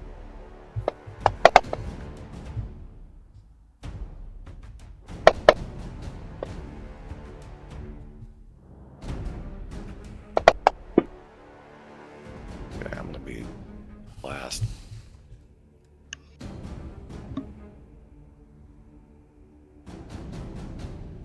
All right, and then Zorath. 2 plus whatever he's going to do, which is not much. He does have a dagger he can go up, so we'll call that. He'll... All right.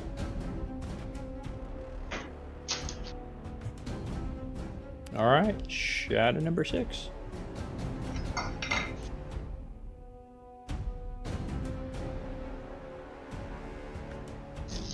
It's fair. 1, 2, 3, 4, 5, 6. Yeah.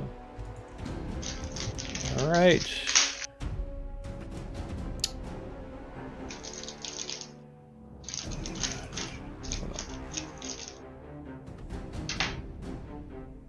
Wrath went.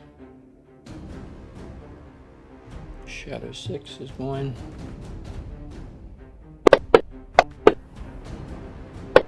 He Completely fumbled. misses. Yeah, completely misses. Scared of the wizard. All right, Aspen.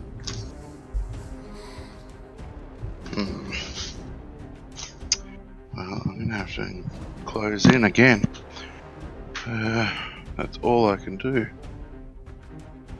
I will not be getting close.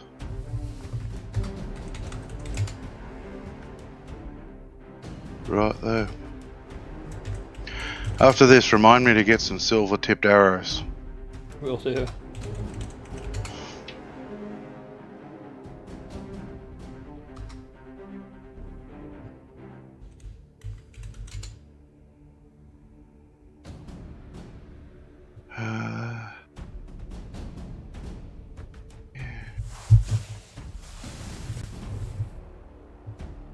That's her go. It's her go. She will have to engage next round. She doesn't have a good. She doesn't have a good ranged weapon, does she? Not a magical ranged weapon. I can throw the dragon bone, which is basically a long tooth. I really don't want to throw short it. bow, right? Yeah. But it's She's not. pretty But it's not magical. quick on her feet, isn't she? Movement of 9. Only 9, okay. If she can get a backstab Yeah, on one so of these things, it'd be nice. If I can get in, yeah. Which I can get in on this level 1. Yeah. On the next round. Are undead immune to backstab in this edition, or is that I don't know. just Pathfinder? No. Backstab is backstab. Even on undead. Although skeletons, if I'm using a bladed weapon, the backstab is basically halved because it's a bladed weapon, not a bludgeoning weapon. So I need to fight basically zombies to get that full damage. I think zombies, they take full damage, half damage from bludgeoning zombies. Whereas it's reversed with skeletons, skeletal types. Unless you've got a magical weapon. You can sit there all day slicing and dicing with the zombies, that's fun. Chop, chop, chop, chop, chop. That part's still moving. Chop, chop, chop, chop. We can move. I mean, I don't know. The movement thing is a little. I'm pretty sure that's right. You should be able to engage. You should be able to engage. Honestly, you should be able to move 9 squares. No, 18 squares without 18 attacking. squares. You can move half that and attack. Well, then I should be able to move so right 9 up to squares. Yeah, because I'd gone You've only 5 got like 4 or squares. 5. So 6, 7, 8, 9. Oh yes, there we go. But no engagement. Yeah, you're really close though. Okay. Leors.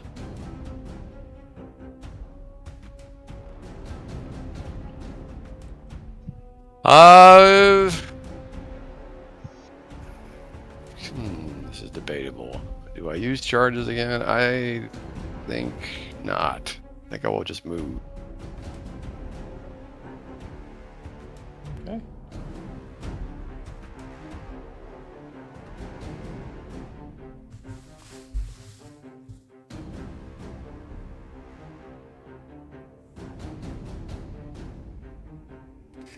All right, Brother Maynard.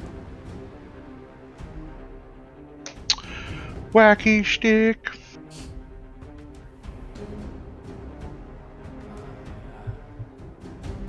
You can get close. Well, 8, 9. He'll just go right there. But can't engage. okay. He's done full movement. Or run movement, which is you can't attack after that.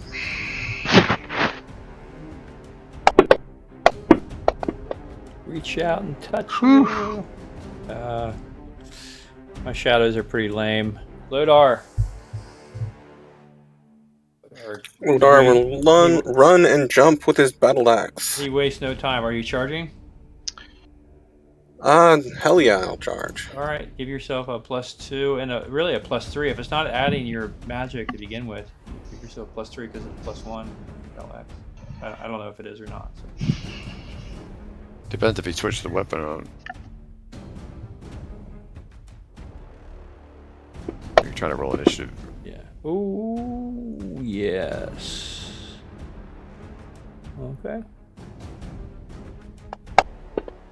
Ooh, ouch. All right, 11. Let me apply it. Poor Shadow. Poor Shadow too.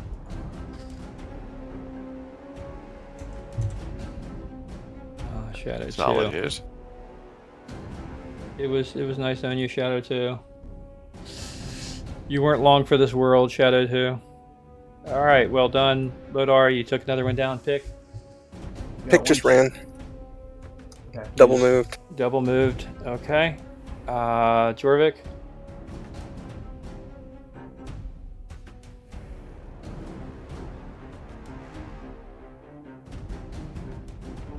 Let's see. I can't quite get there, I don't think, and be able to attack, so I'll just... You have a longbow. Oh, nothing magical then, yeah, sorry. Yeah, it won't do any good.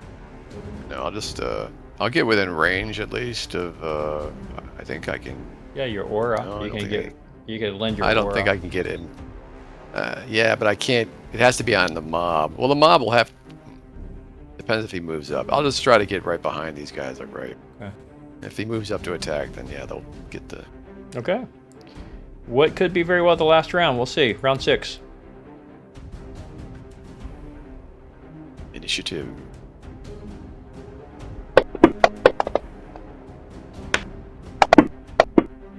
Ooh, Sora. Sora's gonna... Dagger is what, 1? He's got initiative 2. Initiative loves to roll 4. That's three times at least this fight I've rolled a 4 on initiative with the paladin. Weird.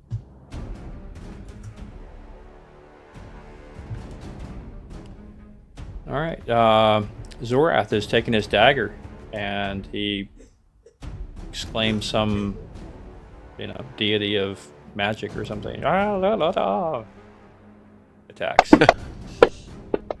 And he misses. Well tried, Zorath. Well tried. He's not afraid to mix it up as a mage. All right, Aspen, you're right there. What do you want to do? You want to try to sneak around?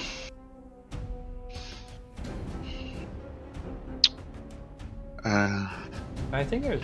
Now, if I do, I have to pass in front of it, which is that way. And if I take another step, he gets to have an attack. Yeah, So I have to attack go. opportunity. Oh no, not even there. Well, if you can count you can move through like your players, right? So if you can count your Oh, yeah. squares, not You can move within through Lodar, yeah. 5 feet. I mean, you can't. What are you trying to do exactly? You're trying to flank, so you can Backstab. backstab. And flank. Are you stealth? There's no hope of stealthing it. It can see us. Yeah, you can't. You have to attack from You can't. stealth. You can't backstab like Yeah, for bonus not like without being. He has to be unaware of you. So there's a house right here. So If the you can water- get next to the house, right, and just slip into the shadows. I don't know. I mean, It would take more than one round, is my point. I mean, Yeah. you could disappear and do it, but not in Right. one round right now. right. I'd So be better off just taking a Yeah. swing at him. Swing, yeah. all right. Step No, I forward would and- recommend you do move out of my path though, because I'm next, and that way, well, not next, but I'm coming up soon. That way, at least I can engage him and give him a negative to attack. So just move to where you were moving originally, like What diagonally. I could do is go that way to here and there, and that's behind. Yep. Okay. I can take one shot. I could try and backstab. Well, you can't backstab, but you can get a bonus. That's up to Andrew. We haven't completely flanked him. If Lodar moves to the side, then we've flanked him. There's no way up. So I'm just going to take a shot. Oh, Yeah, hang on, just take a let me- shot right now. If you wanna, say if you want to disengage, if he survives and re-engage Oh! stealth, Take that, foul beast! you might not need it. You got so many of you at the moment. Okay. Good. Aspirin, Good. well done. Well That done. was good. Maynard right there with his wacky stick. You want to get in front of the Wacky paladin. stick. can probably come I around can read to- you from to here with my Zorath. wacky stick, can't I? That Can- shadowed area, that's the extension of my arm, my weapon, isn't it? What is it? I mean, is it a 10-foot pole? What is it, like 8 feet? How long is the quarterstaff? Yeah, it's 6 a feet? staff. Probably like 6 feet, right? Yes, probably as tall as a human, maybe a foot taller than a human. I mean, your staff I- is probably taller than you, so it technically Yeah, it's 5 feet away. yeah, I can hit it. Yeah, I mean, I would just like, It's look, you only can 5 just feet. boom, boom, Yeah. attack, right? Yeah, we will do that. And we will do this. Oh my goodness. He's definitely dead. Hit knocks air out. A foe cannot use special ability spells next round. Well, he has no air to knock out, but Yeah, he's all right. Well, 4. close to I'll dead. apply the 4. He Yeah. is not feeling well. You could just. He can't use his ability to drain anybody next round. That's good. You could say that. You are correct. All right, Leoris, what are you We doing? just need Loda to flank that side and we all get a bonus. Leoris just is like, well, kill him already. Next round. All right, Jorvik. All right, there we go. Charge. +2 on my main hand. Let's see what happens.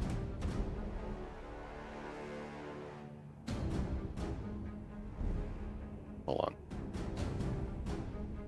This damn map keeps moving on me. I like to have it where I can see it because when you drag dice over to hit, it does the nice effect where it actually shows you if you're targeting or not. The little icon pops up. Sometimes it gets in the way of my character sheets. Oh, that's a miserable swing. A dagger.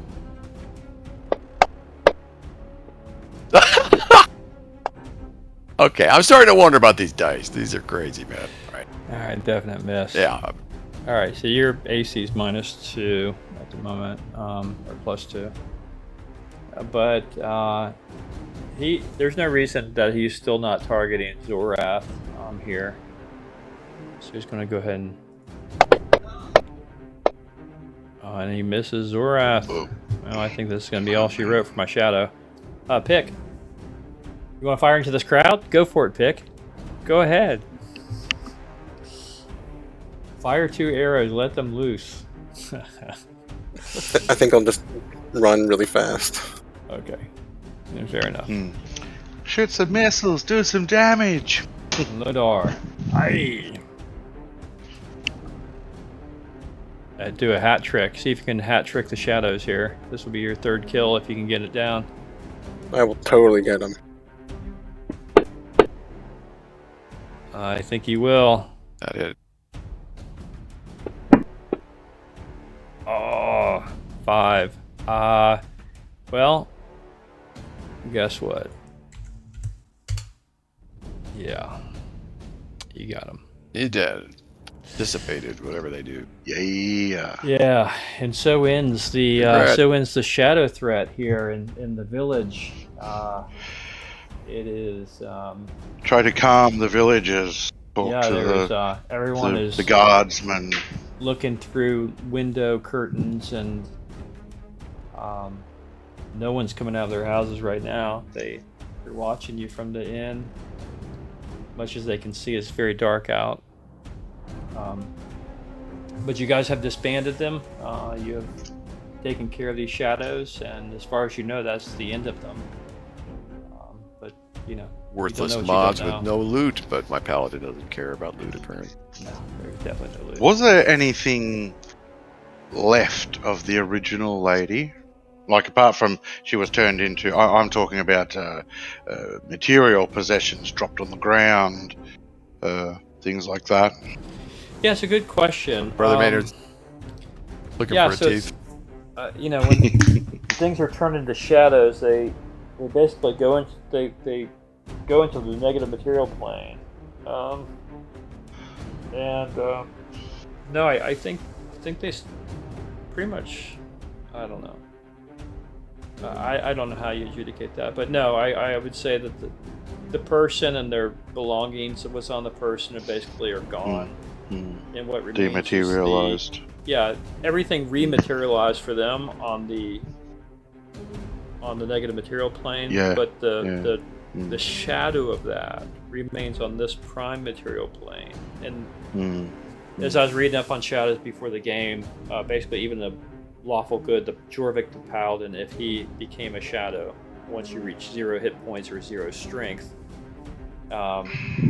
basically becomes sort of raving lunatic evil. Which is, you know, these things are, if they turn you, basically you're done for. Yeah, you become shadowed. Yeah.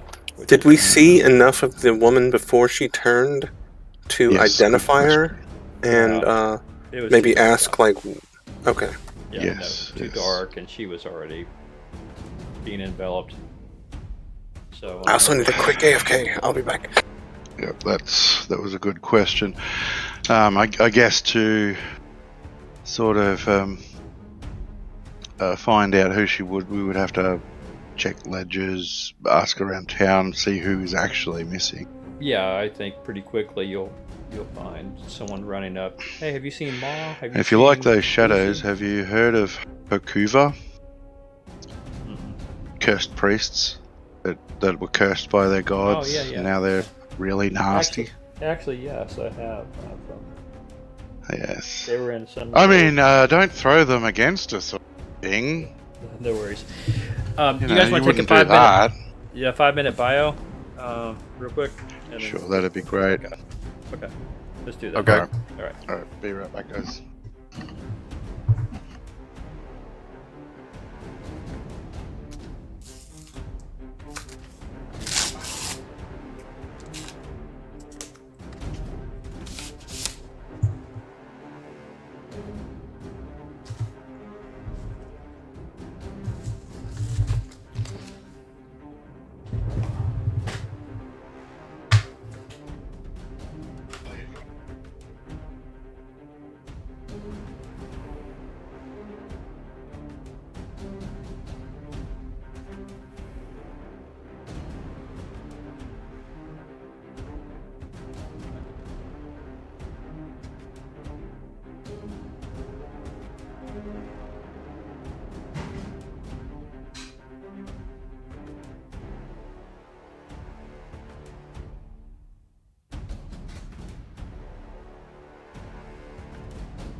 Alrighty, I'm back.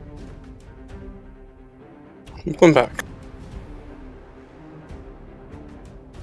That fight went as well as we could expect, I would think. Yeah.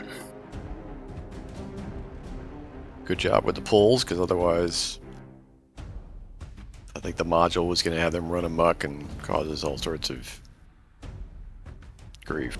It definitely seemed that way. I think the turn did like actually help us, because like fighting them all at once would have been. I'm sure somebody would have gotten injured pretty badly, especially with the drains. Yeah. The only advantage we would have had if they mobbed us is they would have all been getting a negative from me, but other than that, we would have been at a disadvantage. Definitely. Back. Welcome back.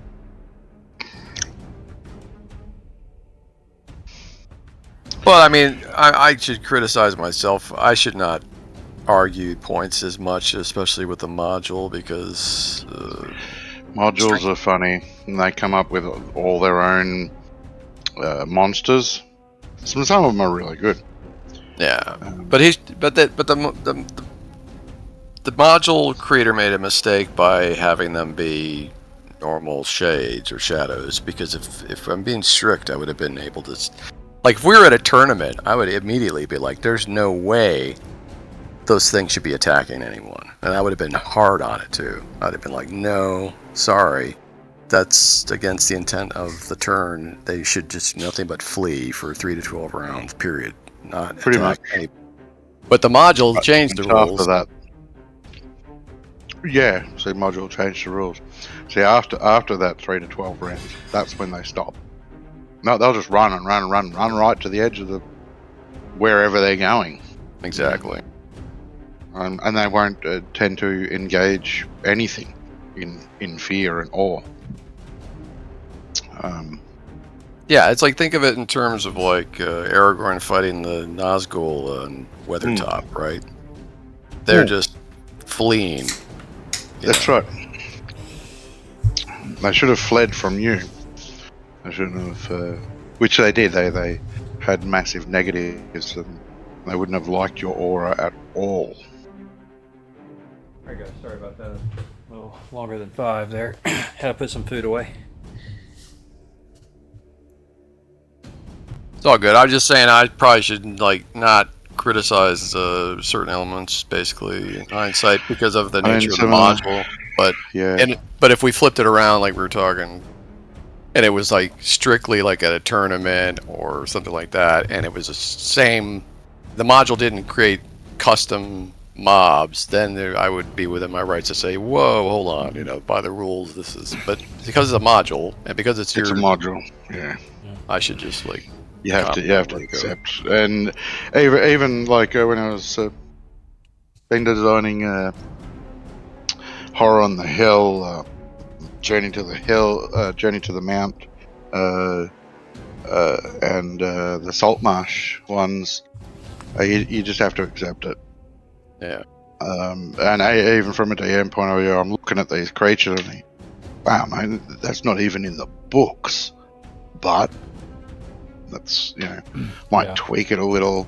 The mod more in the favor of, instead of making them harder, because they're already pretty hard. Yeah, the module creator should have just made them slightly different custom, and then they would be less confusing to players. But regardless, it's like, I am rusty when it comes to the rules for so many decades. So, but if I ever do this, I will. Yeah, unfortunately, we can't argue with module rules because it's part of the story. Like I said, regardless of Monsters Manual, even some steam vents within Horror on the Hill, they're a bit harsh, if you ask me. But some part of the game. Like Tomb of Horrors, for instance, is legendary for being just crazy. Tomb of Horrors, yeah, legendary. Excuse me, guys, I've just got a phone call. Okay. No problem. Okay. Well, Jax is attending to that. Get back here. Do you guys want to go back into the inn and try to learn anything, or you want to mill about the town? What do you guys want to do? Well, check on the. Oh, good. Yeah, I was just gonna say, we round up any of these guards and get some information. Yeah, that's exactly what I was going to say. Yeah. Mm-hmm. We want to figure out who died by name and vocation or whatever, because there's two died technically that we know of, right? The woman and the sixth, whoever that was. Some guy. Yeah, sure. So, yeah, people start coming out of their house. It's almost like the Wizard of Oz. When the Wicked Witch is dead, they start popping their heads up and they start crawling out of the bushes and stuff. And the guards come back to where you guys are in the inn. Well, that doesn't seem to be any more of these things. We went about the town and we hadn't seen any more. I don't know what we would have done if you hadn't been here. And it's best that you don't engage these things the next time, unless you've got means to deal with them. I'm sure I'm glad that I didn't engage, because I don't have anything like that. None of the boys do. Is this normal for this town? Surely not. Well, in my 40 years, I ain't seen nothing like it, but you need to talk to Waltz in there, the innkeeper. He can tell you a story. And at that time, Walt and some others come out, say, what was that? What was that, Sam? What was my name? I heard my name being called. Said, they're asking if this is the first time for this, and we ain't never seen nothing like this before. But you were saying something about something happened. Why don't you go and tell them? And Walt says, okay. Yeah, I was getting to it actually after they had finished their meal, but we never got around to discussing it. He said, and the innkeeper goes on to say, some weeks back, our town wizard, Lenchros, by name, tried an experiment with something we call around here the travel stone. It's just a kind of a landmark that's always been around here. It's on the outskirts of town to the north, but he and his apprentice, they ran back here. The travel stone's only a mile away on the north road. And the apprentice ran back screaming that Lenchros had disappeared through some kind of shimmering wall on the travel stone. The boy babbled about a black ghost that had stepped out of the wall and was chasing him. He was hysterical, and his ravings made no sense at the time. We thought he was crazy and told him to go to bed. We just thought he had been spending too much time near the travel stone playing about the woods. But then he disappeared too. I guess one of these shadowy things must have grabbed him. We hoped things would settle down again, but after tonight, well, we thankful you're here. Yeah, this is the opposite of settled, I would say. Yeah, well, that would be about right. And then the old lady kind of elbows through. Walt, she said, don't be going to celebrating too soon. There's going to be more coming through that stone, she says. This lady says. And she looks directly at you guys at the party, unless you stop them. She said, my name is... How do you know? My name is Dame Alicia Moore. I'm the mayor here of Silver Rise. And I've had, let's just say, I have a gift of seeing things that are about to happen. And I saw these things coming out of the stone some time back. And I saw, believe it or not, I saw you guys come in here into town. And I know you guys can stop it, but we need to help stopping it, or these shadows are going to keep coming through that stone. I've seen it.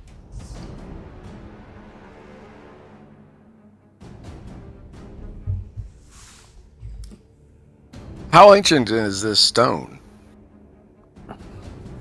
It's been around. They look around. I don't know. It's always been here. My granddaddy told me about it. As long as all of you. Yeah. And you've ever heard the story of anything like this occurring before? No, we always touched it for good luck on the way out of town. It was we always believed it was a sign of a good travel fortune if you touched it, but it's always kind of a hearsay. No one has ever actually seen anything happen. It's just a stone. But nobody has any knowledge of the origin. No, it's just a landmark that's always been here. It's a strange one, of course. But it's been here as long as we've been here. Before that, Did the wizard Lenchros, did he inquire about the stone before he went out? Like, how long has he been here? And did anybody else know of his plans? Like, what he intended to do? The mayor says yes, young master halfling. She has a leather bound satchel around her body, and she brings it forward and she reaches in. She says, "Yeah, I've known Lenchros a long time, and we've been confidants a long time and friends. And he's been investigating the stone for some time." And she hands you, Pick. She'll hand over his diary. She says he's been interested in the stone for quite some time. You see, people around here, there's some things that have been happening to us for some time, and I don't know how to explain it, but Lenchros thought it had to do with that stone. We are all kind of doubtful, but we can't disregard what's happened to us. I mentioned I have these dreams that see what's happening. Well, old Artie over there, he kind of has a sense when danger's around, and some other people around town have this other kind of mental sense about them. We don't understand it, but Lenchros thought it had to do with that stone, because when we leave Silverrise, we lose these abilities. But when we're here, they kind of they come back to us, and we don't understand it, but that's just how it is for some time now. Yeah, that is very curious. And so she hands you his diary. She said, "I've read it, and he talks about something about the travel stone and his experiments with it that apparently didn't do anything. And then he talks about something called psionics or something. But psionics. Yeah. I can't really make much or head. Maybe you guys can figure this kind of thing out." And she hands you the diary. Well, what is our wizard friend? He asked Pick to look at the diary real quick. I'll look it over, but I don't have much skill with languages. Not yet. No, anyway. he says the Zorath, the wizard that came with you, does. So he. Oh, okay. He comes alongside you and looks at it, and he says, He goes to the last page of this diary and he says,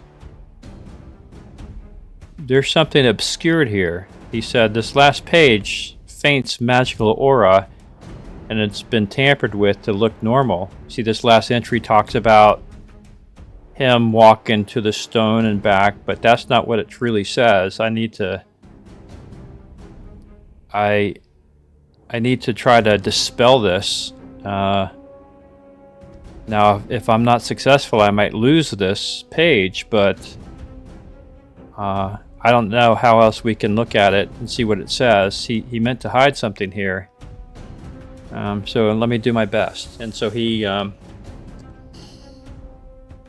He starts to incant some words, twirling his fingers.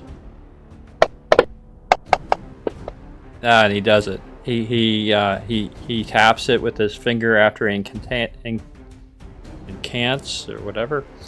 Invokes. Incanting, yes. Incanting. And then the page swirls, and it changes its texture altogether. Sorry, guys. No problem, Jax. We're just getting to. Oh, sorry, I didn't know you weren't there. So this is what I was just on the phone. Okay, no worries. This is what the last page of Lenchros' diary says. So the townspeople just handed you guys outside of the inn. They're explaining something. Nothing like this has ever happened before, except recently when Lenchros went to investigate the travel stone. He went through a shimmering light at the travel stone. His apprentice ran back, babbling about a black ghost that came through the travel stone. And so now you guys are reading his diary. And Zorath just uncovered the last page, which was magically hidden. And it says this: Dearest Alicia, the mayor, please do not be cross at me for putting you to sleep like that. But if you're reading this, then perhaps there might be some truth to your dreams for once. He goes on to say, I've spent years trying to decipher the eroded writing on the travel stone, and you know I've always yearned to discover its purpose. At long last, I think I have found it. The writings speak of the stone summoning a glittering veil, which I believe is a gate to some kind of city on the stone's builders. I must go there and learn more about the stone and these strange powers that already you and I share. There must be a connection between the powers and the stone, for we all feel them ebb away whenever we travel more than a league away from Silverrise. Perhaps there is a way to make our powers permanent beyond the glittering veil. When it says a league, is that the actual measurement? Yeah, it's like whatever, yeah. Wow, that would be back up near a league. Which way did it say? How far is the league? I don't remember. North? 20,000 leagues under the sea? What is it, like a league? It's about 1,000 miles. Something like that, or 100 miles. I can't remember. It's big. We can... 3 miles. Is that 3 miles? 4.83 kilometers. Oh, I thought it was much further than that. Away from Silverrise. Okay. Oh no! Oh no! Oh no! Oh no? Oh no! Okay, I didn't kill Fantasy Grounds, I just killed my music. That's fine. Good. Okay, good. Alright, so, yeah, so this is what Lenchros, he went to check it out. So, what I didn't tell you is that when you were on the phone, that the mayor has precognition. She is able to see things in the future, and she saw that shadows were coming out of the stone. She saw that adventurers were coming into town, and that you would go and try and stop it. Some others have some abilities as well, and they all believe it's kind of Lenchros believed it was tied to the travel stone. But she now, as a mayor, is imploring you to stop the shadows from coming through, to set out at your earliest possibility to investigate the stone and to stop it to close it if you can, to stop the shadows from coming through.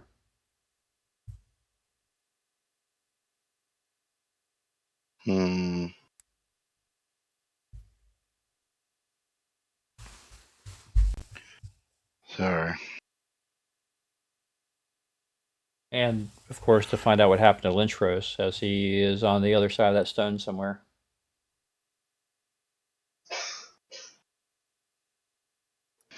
Looks like we best turn in soon. We got a long way to go tomorrow. Yes. Head to the tavern. It doesn't give us a specific direction within that note. It just says a league. Oh yeah, you don't have to go a league away. The travel stone's only 1 mile north on the north road. It's a common. Okay, good. The travel stone is as they told the party earlier. It was look, they didn't think it was just a landmark. It's always been there for as long as they can remember. It's just a stone kind of monument that has always been out in a field along the north road, and people would just go out there and touch it for good luck before their travels. Nothing like this ever happened before, but definitely different now. So someone has recently tainted the traveling stone. Mm-hmm. Well, the wizard did some sort of experiment to try to, and he went through the stone, and then Right. shadows came out of it. Right. He somehow activated it, if that's the right word. Yeah, something so happened. It's like open. Yeah. That is correct. Yeah, best turn in. We shall have a nice hot meal. Check the villagers, calm them, of course, talk to them about Yes. what's happened within their village, that they should fear not. Yeah, there's some man comes up, Mayor Moore, have you seen my Brenda? My Brenda is missing. I can't find her anywhere. She was supposed to be going to the inn, but she's not here. Walt, have you seen her? No, she never made it here, Rafton. Oh, that's our missing. Yeah, I ain't seen her. because I'm afraid we have some bad news. What news perhaps is you that? would like to sit and get an ale before we speak upon I don't want no ale. I want my Yeah. Brenda. Where's my Brenda? We Anyone fear seen her? that she is no longer with us, and perhaps on the negative plane. She The was nega attacked who? by these. The nega who? She was attacked by these shadows. No. Unfortunately, we were too late to Oh no. get to her. He Oh no! can't be. Brenda. He starts running. They're running. She gotta be around here. You must be mistaken. He runs out into the night, yelling for his wife that apparently is no longer around.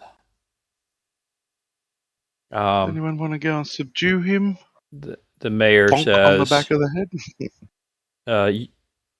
guard, Send a Go couple out- of guards to go. go after chase Rafton. him Make down. sure he doesn't get into trouble, do anything stupid. The rest of you guards, I need you to go around town and make sure no one else is missing, and I need 2 of you to guard the north road to make sure our guests here have taken up my challenge to see if they can close the gate. But we don't need any more surprises. You are to alert us if there's any more shadows coming this way. You are to come back and alert us all. Everyone, go home and get behind locked doors and stay in there until we can convene tomorrow. Have a town meeting. And yeah, she goes into mayor mode and starts barking orders around. Walt, the innkeeper, says, "Gentlemen, whatever rooms we have, of course, are yours. Please help yourself to. I'm sure you've lost your appetite at this point, but please take a load off and help yourself to whatever remains of the meal and the drink, and I'll get you whatever." All right. you Well, need. the mayor, you please tell your people to find the local smiths or smith. I'm sure you have to have someone around here. You should definitely do something to infuse these weapons these guards have with at least a coat of silver. Well, she kind of smiles, a little smile, and if there's comedy to be found, you certainly found it. Well, you are in Silver Rise. There's no lack of that. Had you told us to edge it with gold, that wouldn't have been the case. But silver we have. And silver Well, we good. have here. And it's easy to melt down. I would just suggest I could even contribute some silver if you need it, but going against these things that we just encountered without any kind of sufficient weaponry, foolhardy.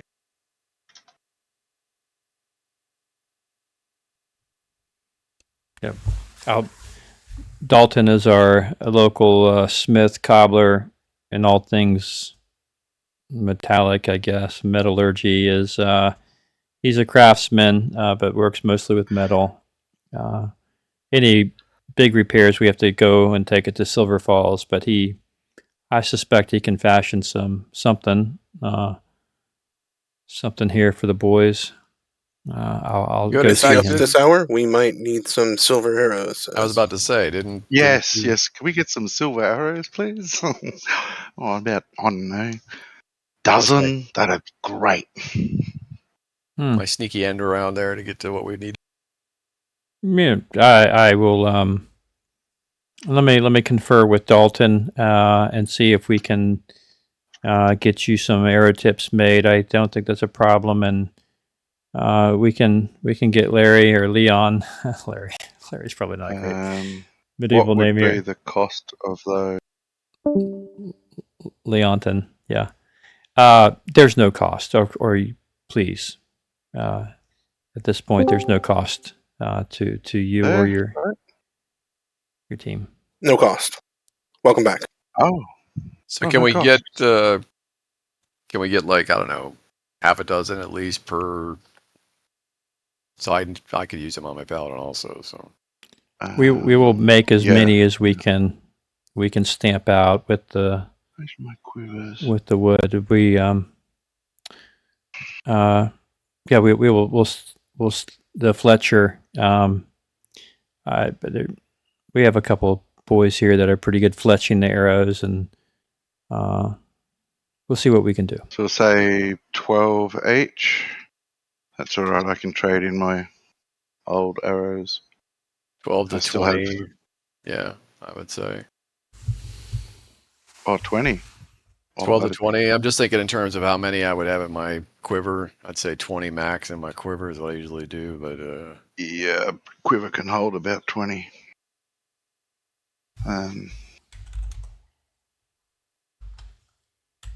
So I'll say 20. well, and he's better than none, and that way I could just transfer my regular arrows to like my backpack in the meantime or whatever. So Mm-hmm.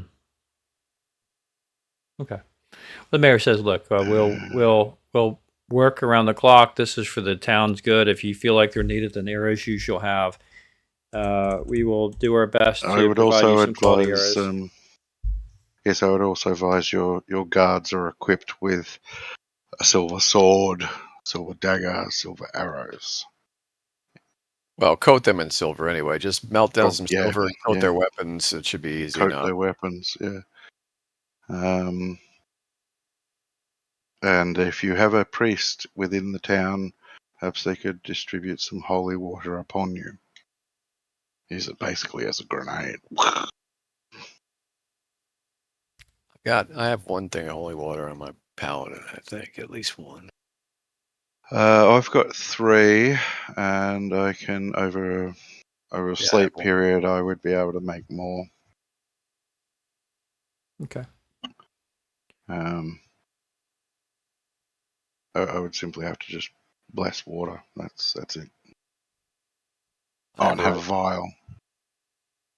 I've only got like a 20% chance of turning shadows, but at least I have a chance to turn them. So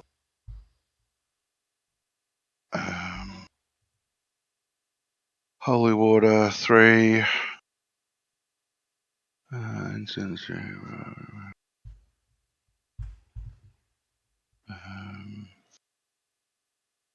And that's good. That should be good.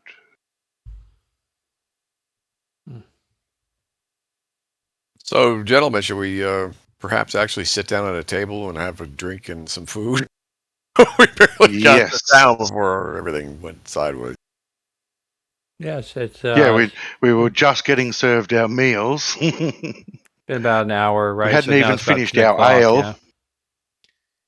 Yeah. Yeah, probably around 10 o'clock. Well, guards, of course, alert us. We'll be here until the problem is dealt with. So wake us at any time you need to. We'll probably set watch regardless.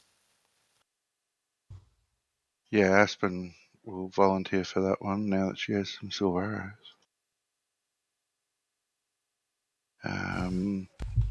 Maynard will need to. Maynard and Leoric will need to memorize spells. I will have that protection of evil back. Oh. Me. Why?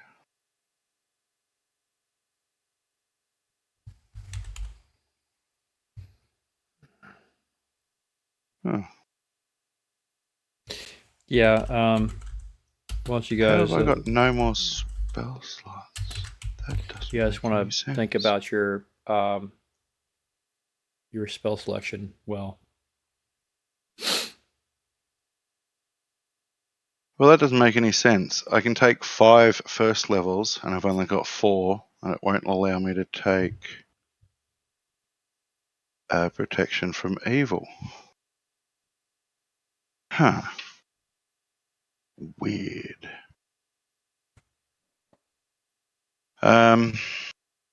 Should I keep Goodberry on? Only the fact that we're near a town and tavern, we probably won't need it.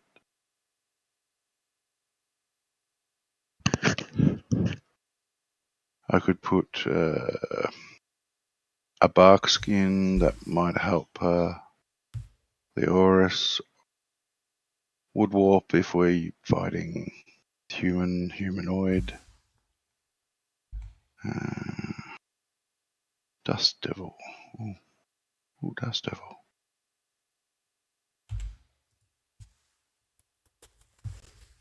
See, that worked. Why doesn't this one? Zorath, so you guys get your meal and you get your drink, and you learn, you start to piece it together. Walt starts to talk a little bit more freely about his ability to kind of understand what the client needs. That's kind of been a gift for him. So basically, what you guys are putting together, Zorath says, fascinating. It seems that maybe this travel stone is amplifying the wild type psionic talents that might be latent here in the village. Someone with the wild type ability is amplifying that to where they actually have actual psionic ability, at least limited as it may be. This is quite interesting. This is there's a whole discipline of my my colleagues that study this. They would bite off their right arm to be here to study this right now. Well, funny you should mention that. A couple of our group members have been impacted by psionics in some low-level manner, it seems, and we have yet to test any of it to see if they are actually endowed with some low-level psionics themselves. You must tell me the story of how this happened. Our first encounter, what was it, guys? It was that circle of baddies? Is that when it all happened? I think it is. Yeah, the Shattered Circle. Mm-hmm. I think that was the first one. No, it was at the manor. It was at the Lady Bloody Blah's manor. Yep. When they first got attacked. They hit Leoris and not Pick, not you. Pick got someone hit. else. It was Pick. I've got it in my notes. I was picked. It was See. Pick. The Ranger, Leoris, and Pick. That's right. We have seen no adverse effects since. I'll show him the tattoo. Oh yes, you got a tattoo. That's right. You There's ended up more. marked. Yeah, it's Mort and Lodar and Pick were the ones that got hit with the psionics. Hmm.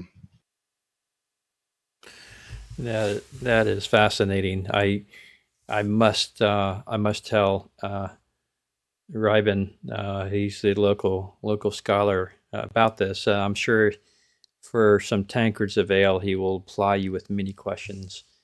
Uh, but until then, beyond the alert, maybe your latent abilities might come alive too. Very interesting.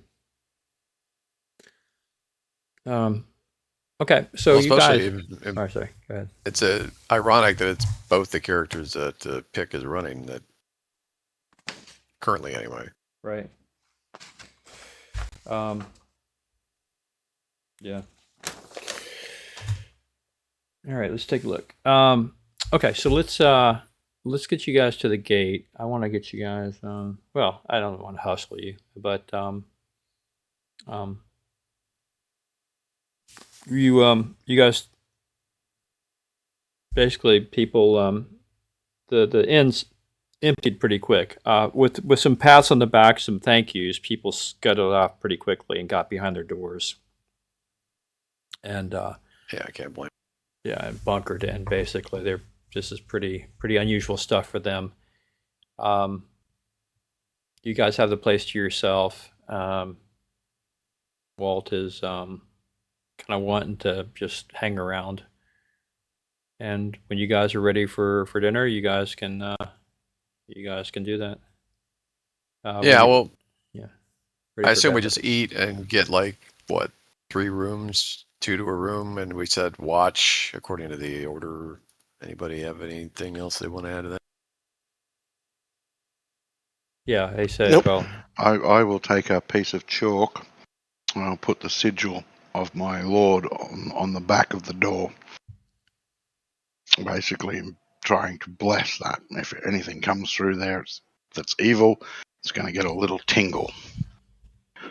okay, that's good thinking. Pick is paranoid, so he'll put up his usual fishing line and his tiny bills. Okay, all right. He sleeps. Sometimes he sleeps a lot more soundly when he's got his system up. I'm sure. Okay. Oh, there's Sleeps 7 of stroking his bow while he sleeps. Good bow. Okay. Good. Well, you'll be happy to know that the night passes uneventfully, regardless if Heck who's yeah. on watch. Nothing else happens. At the early break of day, you guys, I guess, are itching to go. Um, when you reconvene Please down. set my strength back. Oh yeah.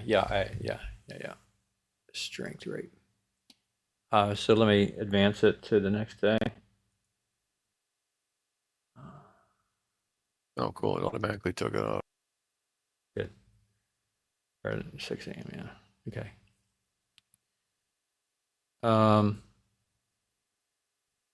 Good. Hopefully, make sure you guys got some. I don't think anybody took any damage, did you? No. Or I took 2 points, but it should be healed. yeah. I'll heal it back right now. Okay. Downstairs waiting for you at the breakfast are 30, 3 sets of 10 silver tipped arrows that Walt was given to Walt early in the morning by the townspeople who worked most of the night to try to craft these. They're not the most well crafted elven arrows you've ever seen, but they'll definitely do in a pinch, and they are certainly silver tipped. So that is in the party inventory sheet. You can divvy them up how you want. Thank them very That's okay. much. Well, I'll take. I don't need all 10. I'll take like 5 on. I'll take 4 on Jorvik, and you guys can take the other 6. So 3 each. So we get 13 each. I guess you guys would get. You guys will have to, just manually kind of manipulate your inventory to make it work. But Where's The 13? dwarf won't bother, so if you all want an extra 13. Oh, so there's an extra 13? No. There's well, yeah. Oh, There's 26. no, Oh, yeah, no, no. that's right. You would each No, get 13. I take if I take you've taken 4. 4. Right. Yeah, between the two thieves, they get 13. That's Each. what we want. Each. Yes, so I've got the magical each. bow, so you can again like just put the 13 on somebody else, Oh, okay. I'll take a full 20. That's my quiver full. and then maybe give the And rest to Jorvik. the rest, yeah, Jorvik can have. Okay. All right, so I'd have 7, I guess. Okay. No, you should have 10 Okay. I see what you're saying. because you took 4. I only took the maximum that the quiver can take. Gotcha. Okay. All right. I'm carrying like 3 poison tips in my But I was sack. I was only thinking in terms of strategic preference. I'm not going to go to my bow as often as you obviously would. It's still good to have them, especially on the a warrior that can actually, yeah. You can even just stab them into the enemy. Just grab the arrow and go stab. Yeah. Well, I can actually hit something with those. I'll have to. Okay, let me see. Wait for us. Can we add? You'll be rolling 20s on your arrows, but not your sword. And Mencius, I didn't find a two-handed battle axe. There's a battle axe, but it doesn't do 1d10 damage. So there's no two-handed battle axe on the. I didn't see it. Okay. There Maybe should be. that's probably the It problem. might not be under battle axe. Might be under just axe +1 or +2. No, it doesn't look to be there. It's like it only came from the complete book of dwarves, two-handed battle axe. It is there. It is there. You look under magic weapons. Ah, yes, of course. Under magic weapons, there's battle axe 1 through 5. Yeah, but it's only it's not a two-handed battle axe. The two-handed one does 1d10 rather than the d8. Yeah. Yeah. More favoured amongst dwarves. What the heck? This must be some. Okay, hold on a minute. I think it might be easier to just to adjust the Just the battle damage. axe. Yeah. So I'll. Okay, Just battle axe +1. So let me create. You can easily go into the. Let's see.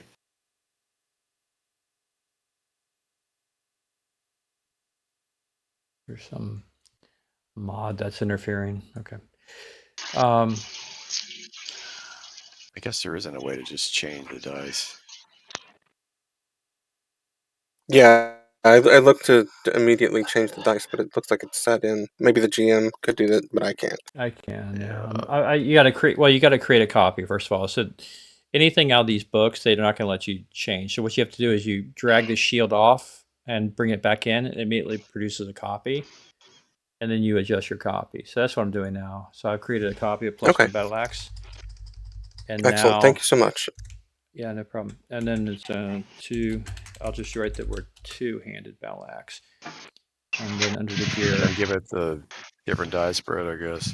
Hopefully you can do that. What's the damage on it? Two-handed. It's 1d10 for small, and 2d8 for large. Okay. All right. Let me get rid of this. And it's a 9 weapon speed. 9 weapon. Okay.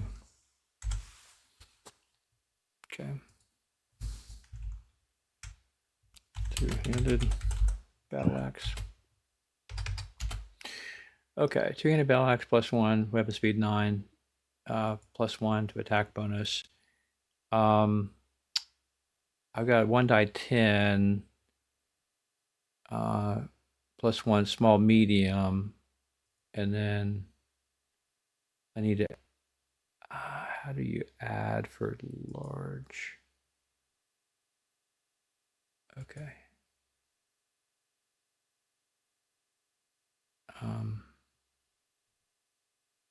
And 2 die. You said 2 die 6. 2d8. 2d8.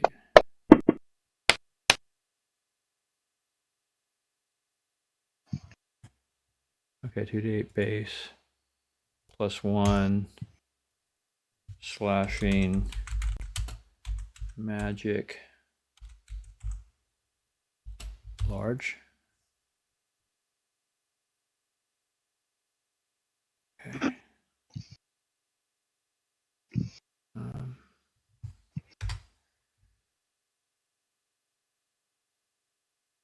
I'll figure it out. Okay, I'll figure it out here. No worries. We can just go on to get to the gate. Or well, you have to manually do it anyhow. So you'll see that you'll see the 2d8 +1 is there. So okay. Okay. So now we want to pull that into your inventory, Ludar. Let me do that. I already have it open. So in your inventory, let's pull this in. So now there's a two-handed battle axe. Let's get rid of the old one. Let's equip it. I don't know what the weight is. The weight's going to be heavier, I'm sure, but we'll fix that later. Now we need to make sure your skills. Weapon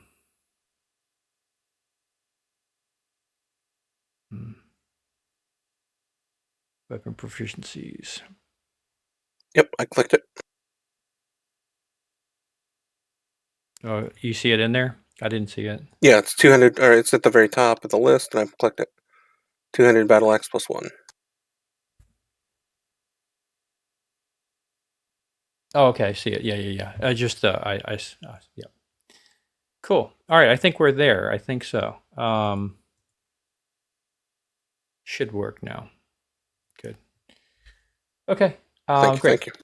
All right. So, all right, you guys wake up. You get your arrows, and you get some stuff, some meal, and a flagon of water. Whatever. Not that you need it, but okay. The niceties. Pat on the back. They point you to the North Road. Yeah. And yeah, it's look, it's like 20 minutes. You guys travel the North Road, passing by fields, and then from a distance, you can't help but notice that there is something out in the field that is growing closer and closer, and you can't help but notice there's kind of a sapphire topaz like light. And when you get close up, you see this thing out in the middle of the field. It's humming a little bit. What appears to be a single stone monument is no longer a single stone, but two stones. And in between the stone is a shimmering wall of light. I would definitely say that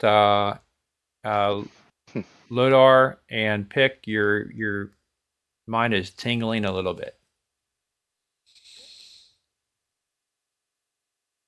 Do we perceive them feeling a bit or looking a bit sort of queasy, uneasy? I'll probably scratch my head. I'll probably just flat out say, my head's all tingly. Should have had that bath. Yeah, you don't Damn feel water. No, it feels some weird, like in my mind. This is not good. Okay. All right. And how far within distance of the stone are we? You're probably 100 yards off the road. 100 yards off the road. And it's affecting them. Oh, yeah. That's a big radius. That's a really big radius. Yeah, 1 mile along the north road leading out of Silver Rise, the travel stone stands in the middle of a dark field. Stone is a local shrine, and as Dame Moore tells you, traveling peddlers have been leaving offerings of flowers and coppers at the stone base for centuries, hoping for good luck and safe travel on the road ahead. Now a shimmering plane of energy, 7 feet high and a hairbreadth thick, stands in the field between the stone. The gate is an opaque topaz color, and every few seconds a splash of silver light dances across its surface, illuminating the night, now the early morning. The stone itself is a nondescript pillar of limestone, about 9 feet high. And that's despite the pillar's large glow, bright glow, the PCs can see large, unreadable runes inscribed on its surface. Yeah.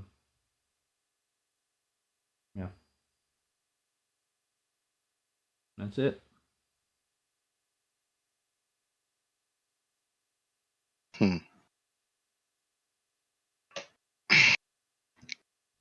We're not perceiving any direct evil from it? No, you detect no evil. But it's humming magically with blue light. Yes, And wah, wah, it wah, is. wah, wah, wah. Yep. Does anyone have survival? Some form of tracking? I don't. I was just more pointing to the fighters. I guess it would be a wisdom check, or perhaps an intelligence check to see for tracks. Lord has got mountaineering, but I doubt that we're in the mountain area yet. Yes. I will try it for a wisdom check on Aspen. Okay. Yay! What are you trying to do? Sorry, Oh. Jax. What are you looking to do? Tracks. Looking for tracks. Looking for a recent disturbance, tramplings, disturbance of weeds and grass and things like that. Sorry, that was on Maynard. I was meant to do that on. That's all right. I clicked it on Aspen, but Maynard rolled it, so weird. Yeah, you don't. I mean, you maybe see some old humanoid tracks. I mean, as the mayor had told you, a lot of people in the past had gone out of their way to leave flowers and stuff. But ever since the stone opened like this, no one has been coming close to it, except for and nothing of a sort of. Lenchros. You go. Yeah. Yeah, nothing of a unnatural manner. No. No. Okay.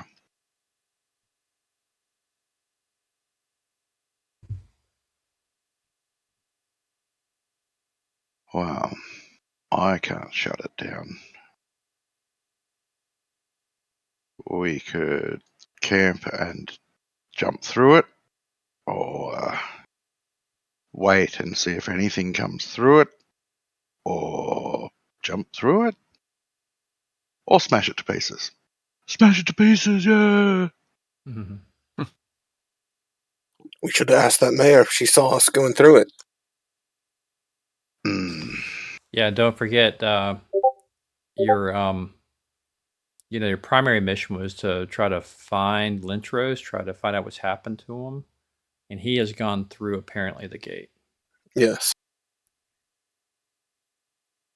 So smashing When it. Looking, yeah, if you could smash it, which I'm not saying you could, but if you could, it would effectively probably render him, trapped. permanently. Yeah, When on the other side. Looking between the two pillars, and I assume we can see some sort of shimmering, but can we see the landscape that we're looking at, or are we looking at something different? No, yeah, it's opaque. You can't see through it at all. Okay. Have you ever seen the show Stargate? Yeah. It's got that. That's exactly what you're seeing. Yeah. Have faith, brothers. And Maynard steps towards it, ready to walk through. Okay. And he shall walk through. Aspen shall follow. All right. Well, What? giddy up. Giddy up. All right. Oh, Okay. how is she outside?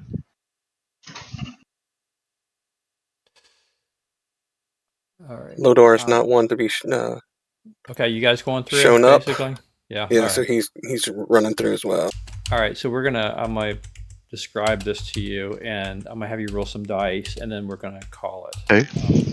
Okay. So this is a description from the module. Basically, the shimmering topaz veil passes over and through you like a cold, damp sheet left outside in winter. Immediately, you're engulfed in a numbing, freezing darkness, a kind of emptiness that makes your eyes scream for sight, your ears plead for sound. Somewhere far away, you can make out a rectangle of light in the vast cathedral of nothingness, and you begin to stumble towards it. Your chest heaves but draws no breath. Your body stings from icy needles of numbing cold, but your legs carry you forward nonetheless. After what seems like an eternity, you push against the rectangle of light before you and emerge somewhere. I need all of you to roll me a D100.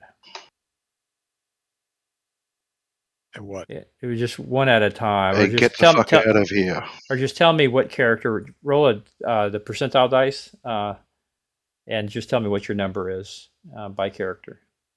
Okay.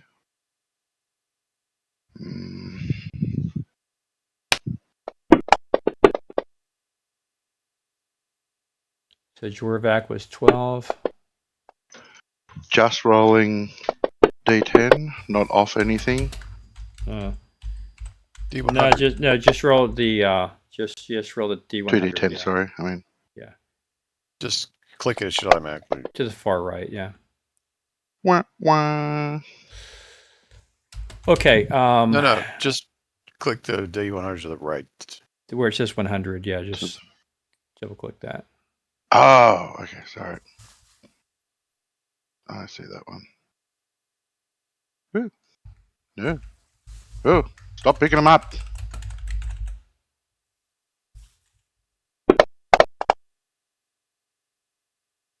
Mm-hmm. Okay, Aspen is 49. Okay, so all right.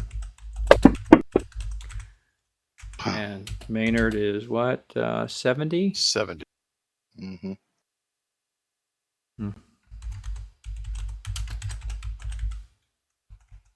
Zorath. Can someone roll Zorath for me? Just roll a D100.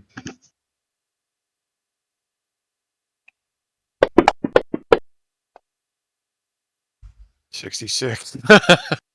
Okay. That's a bode well. And Pick and Lodar, I need you to roll twice. Roll again. Yeah. Tell me what the two numbers are. Oh, okay. 78 for Pick. All right. And 78. a 9 for Lodar. Okay. 78. Yes. Okay. Hold on. I'm just having to type this in. All good. And Lodar was what, a 9? 9. Mm. And then roll one more time for each of them. For each of them? Yeah.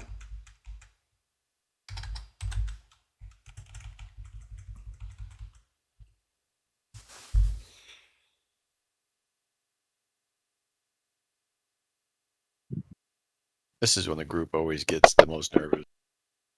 Like, what is this all about? Why are we rolling these things? What are we doing?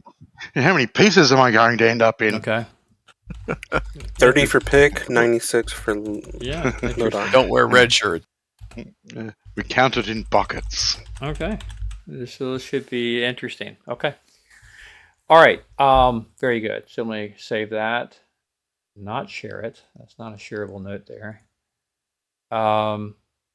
Okay.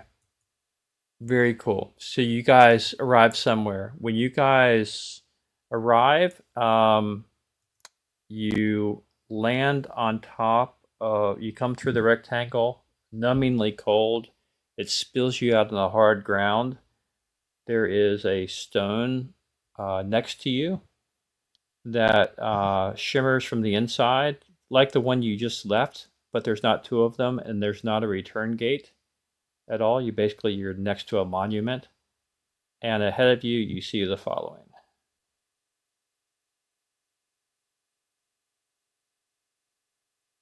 And that is what you see. And that is what we will pick up next time. Very cool. Yep. So you guys are definitely not in Kansas anymore, as they say. And this is a desolate land, just to make sure. There's nothing out there except this single bridge and this pyramid, and maybe this colonnade that's before the pyramid. You see 3 moons, look like planets, 3 moons in the sky, and everything else is desolate. Wild. And that's where you are. And all of your heads are come through a bit tingly now as well. All right, fellas. Do the mages have any clue where we might be? I can make a religious check. Religious or astronomy or survival. Something, if you know the nighttime sky, you can try to roll. I don't think religion is going to do it. The religion, I can tell you with surety, you do not recognize any trappings of religion ahead of you. Trappings of religions. Mm-hmm. Astrology would have been great. Lenchros failed his astrology. Yeah, that would have been great. What about ancient history? I mean, you can see if you've heard of anything like this before. Possibly. Yeah. Maybe. But you haven't. I mean, you feel sure that this is unknown to you. Aren't in Kansas anymore. Definitely doesn't look like Kansas. Definitely not.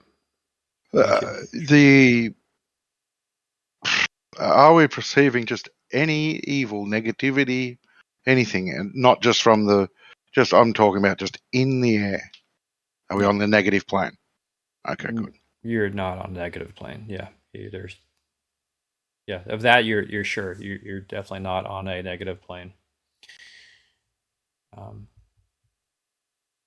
You don't detect evil. But then again, you're out in the wilderness with a stone bridge overgoing a chasm towards a pyramid. Yeah. So things can change.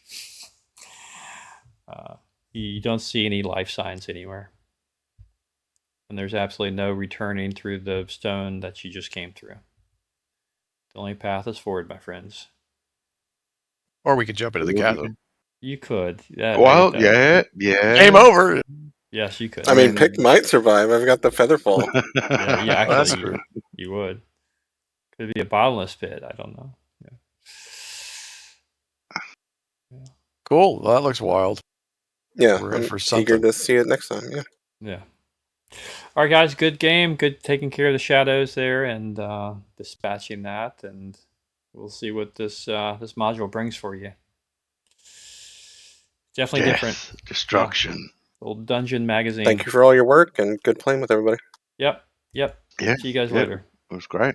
Thanks. All right. Good. See you. All right. Good night, everybody. Have a good week. See ya.